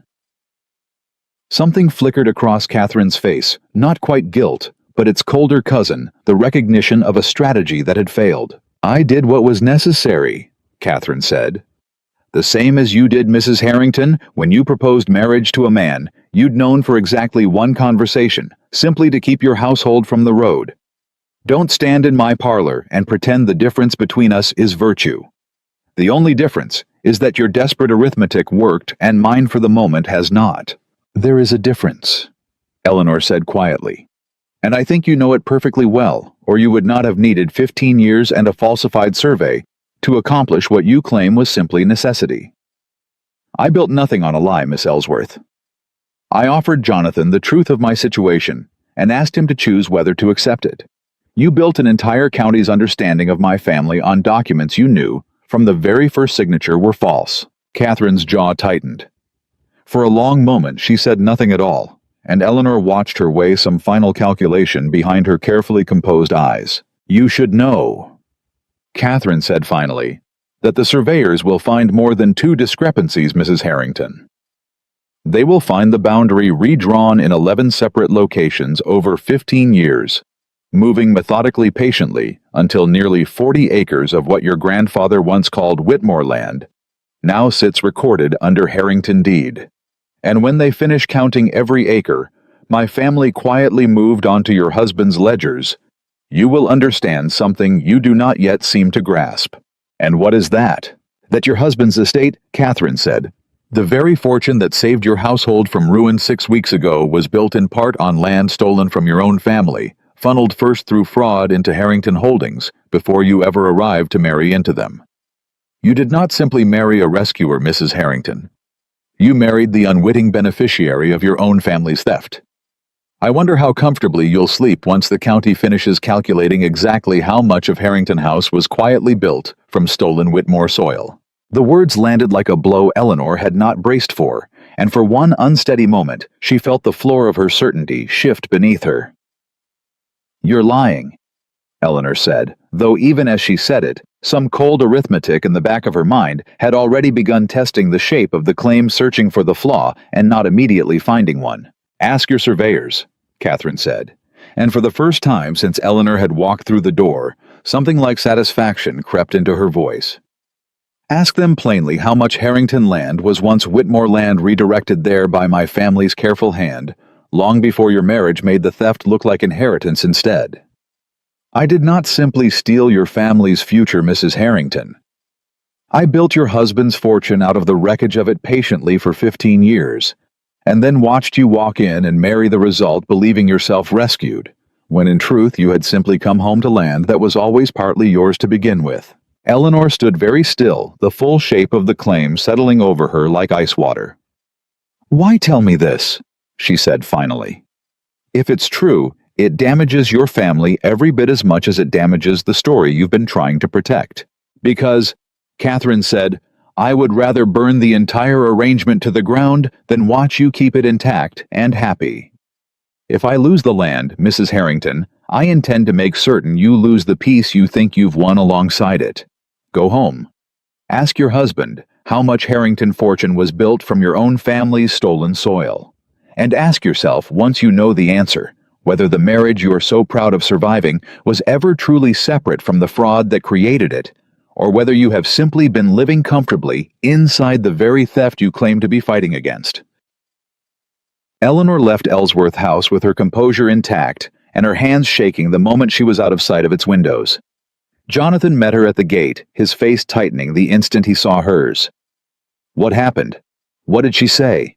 Eleanor told him. All of it plainly, the way she told him everything. Now the 11 boundary redrawings, the 40 acres, the claim that Harrington fortune itself had been quietly built in part from stolen Whitmore land long before Eleanor ever arrived to marry into it. Jonathan's face went very pale. "It can't be true," he said, but his voice carried none of the certainty the words were meant to hold. "Can't it?" Eleanor said. "Jonathan, we know Cobb falsified the boundary. We know the fraud predates my father's debt by over a decade. If the boundary moved 11 times over 15 years, and each time it moved onto land that ultimately fell under Harrington deed, then some portion of what I inherited," Jonathan said slowly, the words dragging out of him like something physically painful, "was never rightfully mine to inherit at all." Neither of them spoke for a long moment. The carriage sat waiting the horses, restless in the afternoon heat, and Eleanor felt the ground of the last 6 weeks. The marriage, the partnership, the fragile, unnamed thing that had been growing quietly between them since the night he told her. He was glad she'd opened the door, tremble, under a weight neither of them had anticipated. "If it's true," Eleanor said finally, "then everything changes. Not the fraud. Catherine's guilt doesn't lessen because some of what she stole ended up benefiting a man who never asked for it. But the land, Jonathan. If Harrington fortune was partly built from stolen Whitmore soil, then some portion of what saved my household from ruin was never actually a rescue at all. It was simply theft returning by accident to the family it was stolen from, disguised as a marriage. Does that change what we feel?" Jonathan asked quietly. "For each other?" Eleanor looked at him for a long moment and found to her own surprise that the answer arrived without hesitation. "No," she said. "But it changes what I need to know before I can trust any of it fully. Jonathan, I need the surveyor's full report. Not 2 discrepancies. All 11, if Catherine is telling the truth. I need to know exactly how much of what saved my family's home once belonged to my family in the first place, before I can stand beside you and call any of this a victory, instead of a very well-disguised theft that simply happened to end in a wedding." The full survey report arrived 6 days later, and Eleanor read it standing in Jonathan's study, with her hands gripping the edge of his desk, hard enough to whiten her knuckles. Catherine had not lied. 11 boundary redrawings spanning 15 years, moving with patient precision until nearly 38 acres of what had once been recorded in Eleanor's grandfather's own careful hand as Whitmore land now sat folded quietly into Harrington Holdings. 38 acres, Eleanor said, her voice hollow. Jonathan, that's nearly a third of what my father lost. A third of the debt that brought you to my door was never a debt at all. It was theft dressed up in Cobb's careful forgeries, and I married the man who unknowingly benefited from it. Eleanor. Jonathan's voice was rough, raw, in a way she had rarely heard from him. I did not know. I swear to you on whatever remains of my family's honor, I did not know a single acre of what I inherited had been taken through fraud. I believe you, Eleanor said, and she did that much, at least had never been in question. But belief doesn't undo 38 acres, Jonathan. It doesn't undo 15 years of my father slowly drowning under a debt inflated in part by land that was never legitimately his to lose in the first place. Then we return it, Jonathan said immediately. Every acre. I will have the deeds redrawn to restore the original boundary effective immediately, whatever it costs the estate to correct. Eleanor looked at him for a long moment, something in her chest loosening slightly at the speed and totality of the offer. You'd give it back, she said. Just like that. It was never mine to keep, Jonathan said. Not honestly. I built a reputation, Eleanor, on being a man who collects precisely what he's owed, and not a penny more. I will not become, in my own eyes or yours, a man who keeps land he now knows was stolen simply because the theft happened to arrive wrapped in inheritance instead of an outright crime. Eleanor felt something in her throat tighten. Catherine wanted this to break us, she said quietly. She told me plainly she'd rather burn the arrangement to the ground than watch it survive intact. She thought this revelation would turn me against you or turn you defensive against me, and either way, fracture whatever we'd built these past 6 weeks into something too damaged to continue. And has it? Jonathan asked, watching her carefully. Fractured anything? Eleanor considered the question honestly, turning it over the way she turned over every difficult number before trusting herself to speak it aloud. No, she said finally. If anything, Jonathan, it's done the opposite. You could have argued the deeds, could have hidden behind lawyers, delayed the correction for years, protected the fortune however you managed to acquire it. Instead, you offered to give it back within 30 seconds of learning the truth. That isn't the man Catherine described to me in her parlor. That isn't a man calculating his own advantage. Catherine built her entire scheme believing men only ever protect what benefits them. She never once accounted for the possibility that you might simply choose to do what's right the moment you understood what right required. Jeff. The correction of these deeds became ironically the final piece of evidence that broke what remained of Catherine's defense entirely. Word spread through the county within days, not of scandal this time, but of an almost unheard of act of restitution. A wealthy landowner voluntarily returning acres his family had unknowingly acquired through another family's fraud the moment the truth became clear. The magistrate reviewing the surveyor's full report alongside Jonathan's formal request to redraw the boundary found himself faced with evidence too complete to argue against. 11 falsified surveys, 15 years of documented fraud. Cobb's sworn testimony corroborated by his own ledger of payments received.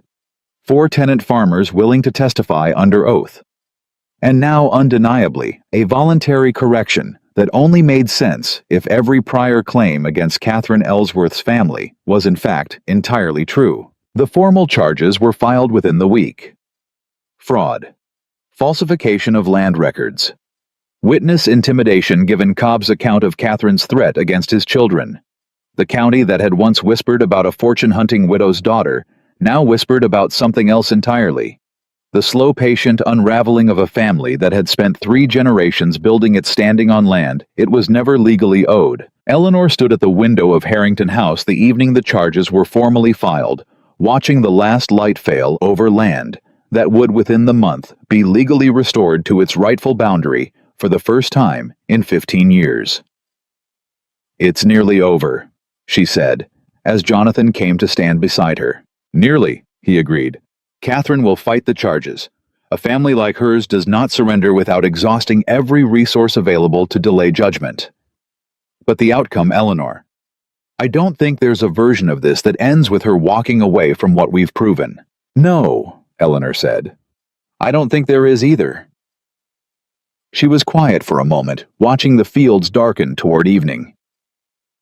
6 weeks ago, I stood in a doorway with my father's grave dirt still on my dress, certain the only thing left to me was surviving whatever debt you'd come to collect. I never imagined the debt itself was built on a lie, or that untangling it would mean nearly losing everything twice over before finally understanding what was actually mine to keep. And what is that? Jonathan asked quietly. What's actually yours to keep, Eleanor, once all of this is finally finished?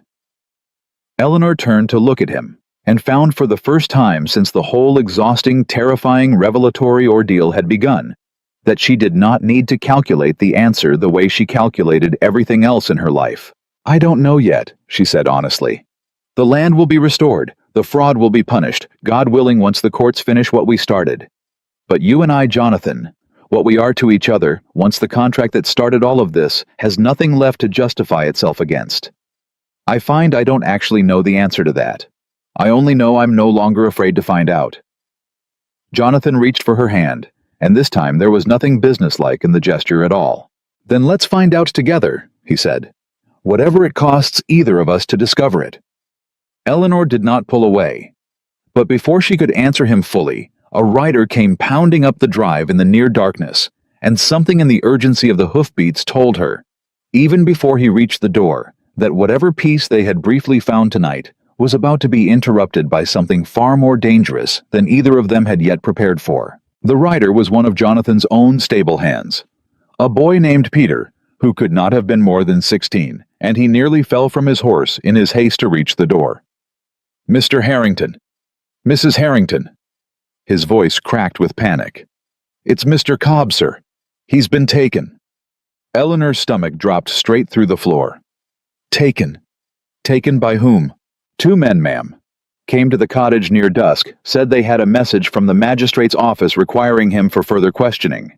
The guard let them through the papers. Looked official, he said. And then they didn't take the road toward town at all. Took him north instead. Same road toward the port, ma'am. Old Samuel saw it happen from the stable yard and rode straight here soon as he understood what he was watching. Jonathan was already moving, shouting for his own horse to be saddled, and Eleanor caught his arm before he could disappear entirely into the urgency of it. I'm coming with you. Eleanor, it's dark, it's dangerous, and if these men are working for Catherine, then all the more reason you should not ride into it alone, Eleanor said, already pulling her cloak from the hook by the door. Jonathan, if they silence Cobb permanently before the trial, everything we've built collapses. Every charge depends on him standing before that magistrate a second time under oath, with the full weight of the court behind him, instead of a county hearing's informal proceedings. We do not have the luxury of you riding off while I wait safely at home, wondering whether you've found him alive. He looked at her for one taut second, and Eleanor watched him make the same calculation he had made on the ride to the port weeks before. Not whether she could handle danger, she realized with something like gratitude, but simply how fast they could move if they moved together. Then we ride now, he said. Both of us. They caught up to the carriage 3 miles short of the county line, its wheels bogged briefly in a soft patch of road that had cost the men inside precious minutes. Jonathan reached it first, pulling his horse alongside the driver's seat with a fury Eleanor had never seen from him. Stop this carriage, he said, or I promise you whatever Catherine Ellsworth is paying you is not worth what happens next. The driver, a broad-shouldered man with the flat, unbothered face of someone accustomed to rough work, glanced at his companion beside him before finally hauling the horses to a halt. We've got no quarrel with you, sir, the driver said. Just doing a job. Open the door, Eleanor said, already dismounting. Inside, Cobb sat bound at the wrists, his face bruised along one cheekbone, his eyes widening with something between terror and disbelief when he saw who had come for him. Mrs. Harrington? Mr. Harrington, I thought... His voice broke. I thought I was finished. You're not finished. Eleanor said, climbing into the carriage to cut the rope at his wrists herself, her hands steady despite the frantic pounding of her own heart. "You're going to walk into that courtroom in 3 days and finish what you started, Mr. Cobb. And this time, nothing is going to stop you from reaching it." The two men who had taken him did not resist further once Jonathan made plain in a voice colder than Eleanor had ever heard from him exactly what magistrate's charges awaited anyone caught abducting a material witness 3 days before a formal fraud trial. They were gone into the dark within minutes, leaving Cobb trembling but alive, and Eleanor understood riding back toward Harrington House with the old steward safely between them that Catherine Ellsworth had just made the single greatest mistake of her 15-year scheme. "She panicked," Eleanor said quietly to Jonathan once Cobb had been settled under heavier guard than before. "Everything she's done until tonight was patient, calculated. 15 years of careful theft, a circular timed perfectly to turn the county against me. Even the threat against Cobb's children was cold and deliberate. But this abducting a witness 3 days before trial, so clumsily her own driver got the carriage stuck in mud.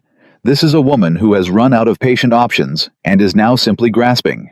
"Desperate people are dangerous, Eleanor," Jonathan said. "Perhaps more dangerous than patient ones." "Perhaps," Eleanor agreed. "But desperate people also make mistakes. Patient people never would. And I intend to make certain this particular mistake is the one that finally ends her." The trial began 3 days later, and the courthouse that had barely contained the crowd for Eleanor's initial hearing now overflowed onto the steps outside the whole county, having heard by now some garbled version of a midnight rescue on the county road, and a witness nearly spirited away before he could testify. Catherine sat at the front of the room, and Eleanor noted immediately that something in her had changed since their conversation in the Ellsworth parlor. The composed elegance was still there, carefully maintained, but beneath it now sat something brittle, something that flickered at the edges whenever her eyes moved toward Cobb, seated pale but steady in the witness chair. The prosecution laid out the case methodically. The original deed records the 11 falsified surveys, the inflated tax assessment, Elias Marbury's testimony joined now by 2 more tenant farmers who had finally found the courage to speak once they understood the fraud's architect no longer held unchallenged power over the county.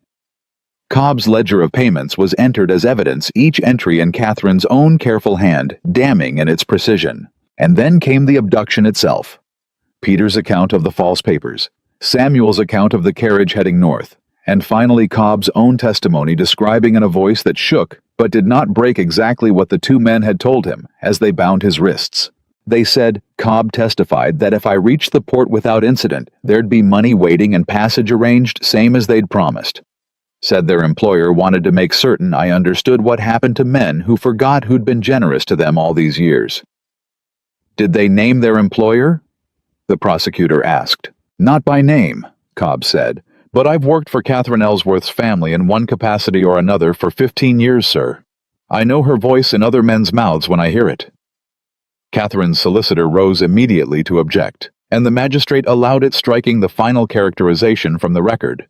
But Eleanor watched the damage settle into the room, regardless, undeniable and unerasable, whatever the formal record might claim. When Catherine finally took the stand herself, called by her own solicitor in a last desperate attempt to salvage some fragment of credibility, her composure lasted exactly as long as the prosecutor's gentle, methodical questions allowed it to. "Miss Ellsworth," the prosecutor said, "can you explain why your family's private ledger recovered from Josiah Cobb's own possession records 15 years of payments, matching almost to the dollar, the value of land fraudulently redirected onto Harrington deeds?" "I have no knowledge of any ledger," Catherine said, but her voice had thinned, and Eleanor watched her hands folded so carefully in her lap begin to tremble. "And can you explain," the prosecutor continued, "why 2 men in your family's employ attempted to abduct a material witness 3 nights ago, using forged magistrate's papers, transporting him toward the same port town where he was previously located, hiding from your earlier threats against his children?" "I did not," Catherine's voice cracked entirely. "I never instructed anyone to, Miss Ellsworth." The magistrate's voice cut through her faltering denial, quiet but absolute. "You are under oath. I would advise you to consider your next words with considerably more care than you appear to be extending them. The silence that followed stretched long enough that Eleanor felt the entire courtroom holding its breath. And then finally something in Catherine seemed to simply give way. Not confession exactly, not yet, but the visible collapse of a composure that had carried her through 15 years of patient theft, and could not in the end survive the weight of everything now arrayed against it. "My father built this," Catherine said, her voice gone raw, stripped of every careful modulation she had used before. "I only finished what he started. I did not create the weakness in the Whitmore estate. I only recognized it the way anyone with sense would recognize an opportunity 15 years in the making." "Is that a confession, Miss Ellsworth?" the prosecutor asked quietly. Catherine did not answer. She did not need to. The silence itself, stretching across the crowded courtroom, answered more completely than any word she might have chosen. The verdict, when it came 3 days later, surprised no one who had sat through the trial's final devastating hour. Fraud, falsification of land records, witness intimidation, conspiracy to obstruct justice given the abduction attempt. Catherine Ellsworth's family holdings, considerable, built across 3 generations, would be subject to restitution proceedings. The 38 fraudulently acquired acres, formally and permanently restored to Whitmore deed, alongside financial penalties, calculated to compensate for 15 years of accumulated theft. Catherine herself would face imprisonment, the exact term left to further proceedings, though the magistrate's closing remarks made plain he considered the abduction attempt alone sufficient grounds for the harshest sentence the law allowed. Eleanor stood outside the courthouse in the summer heat, watching Catherine led away by the county sheriff, her elegant composure entirely gone, now replaced by something hollow and defeated, that Eleanor found to her own quiet surprise she took no satisfaction in witnessing. "You're not smiling," Jonathan observed, standing beside her. "I don't feel like smiling," Eleanor said.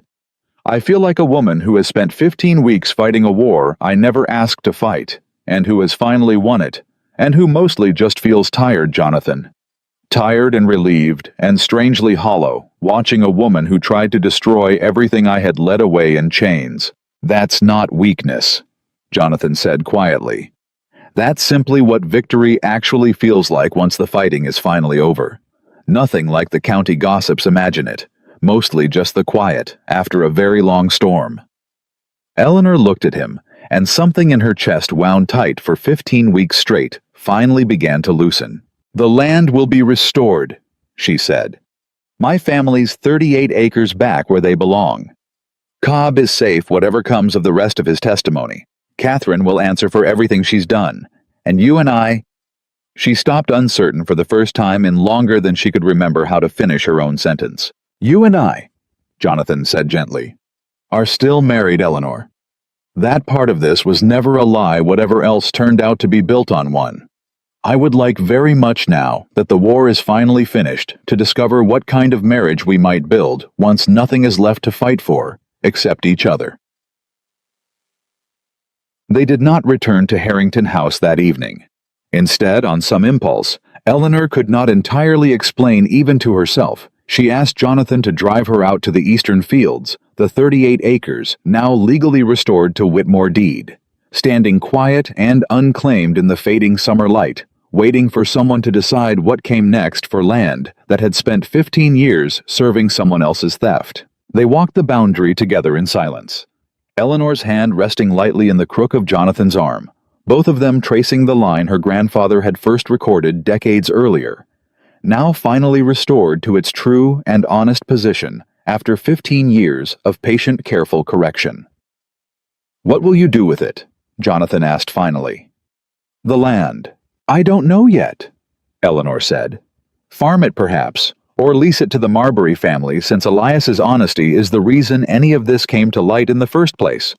It seems fitting somehow that the land should return to honest hands given how dishonestly it was taken." "A sound decision," Jonathan said. "Practical. Fair." "You sound surprised." "I'm not surprised," Jonathan said. "I stopped being surprised by you somewhere around the 3rd week of marriage, Eleanor, when I realized every decision you make somehow manages to be both perfectly practical and quietly, stubbornly kind, in a way I've never once managed to be myself." Eleanor stopped walking, turned to face him fully, the last of the day's light catching gold across the restored boundary line between them. "You've been kind too," she said. "Whatever you believe of yourself. You gave back 38 acres the moment you understood they weren't rightfully yours. You defended me in front of the whole county outside a church over a marriage everyone assumed was scandal.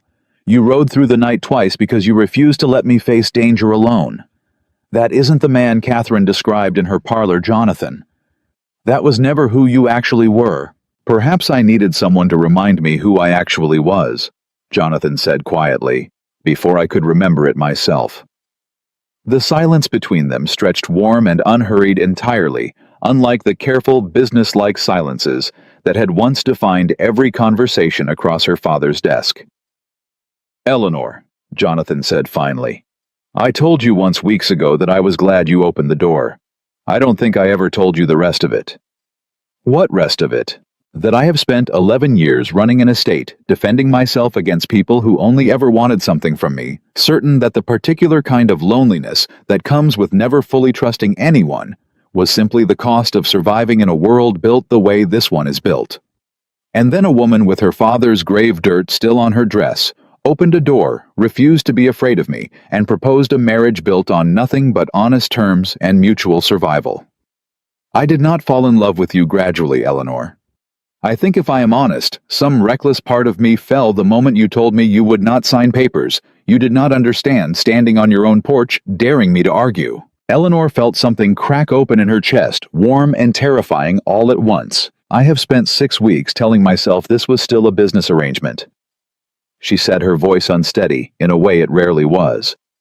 That whatever I felt growing between us was simply gratitude, or relief, or the particular closeness that comes from fighting a war together. I think I was lying to myself the entire time, Jonathan, the same careful way I once lied to myself about my father's drinking, because it was easier to name a smaller truth than to face the larger, more frightening one underneath it. And what's the larger truth? Jonathan asked, his voice barely above the evening quiet settling over the restored fields. That I love you, Eleanor said, and the words once spoken felt lighter than any ledger she had ever balanced, any debt she had ever settled. Not as a transaction, not as gratitude for a rescue that turned out to be far more complicated than either of us understood. Simply entirely the way I never once expected to love anyone again, after watching what love or the absence of it did to my father. Jonathan reached for her, then his hands framing her face with a gentleness that startled her after weeks of watching him negotiate, calculate, and fight with the same flat control he'd first shown her on her porch. I love you, he said. Eleanor Whitmore Harrington.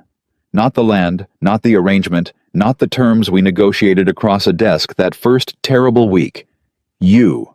Exactly as you are stubborn, brilliant, entirely unwilling to be afraid of anything including me. When he kissed her standing on the restored boundary line between two families' 15-year war, Eleanor understood with a clarity that felt entirely different from the cold arithmetic she had relied on her whole life that this was the one calculation she had never needed to make. Some things she realized arrived not through careful negotiation, but through simply choosing again and again to stand beside someone until standing together became the only arrangement either of them wanted anymore. They married again properly 3 months later. Not the quiet, businesslike ceremony that had bound them together in the first desperate days after her father's funeral, but a full county wedding held in the same small church with Martha weeping openly in the front pew, and Elias Marbury standing proudly among the witnesses, his honesty having helped set right 15 years of quiet theft. Eleanor wore her mother's gray silk again, the same dress from the first ceremony, because some things, she told Jonathan, deserved to be honored rather than replaced. The county that had once whispered about a fortune-hunting widow's daughter now spoke of her with something closer to reverence. The woman who had uncovered a fraud, 15 years in the making, who had ridden through the night twice to save an old man's life and testimony, who had faced down one of the county's oldest families and walked away, not just victorious, but with her integrity fully visibly intact. Standing at the altar a second time, Jonathan's hands steady in hers. Eleanor thought of the morning his carriage had first cracked against her gravel, the knock 3 strikes even, and unhurried the sound of a man who believed he had arrived to collect a debt from a broken family. He had been wrong, she understood now, in every way that mattered. He had not arrived to collect a debt. He had arrived, though neither of them could have known it then, to discover that the woman who answered his knock was not something to be seized, calculated, or claimed. She was someone to be met honestly on equal ground. And once he had finally learned to meet her that way, the debt between them had settled itself not through contracts or terms or careful negotiation, but through the simple, unshakable truth that some women are never meant to be collected. They are only ever meant to be chosen.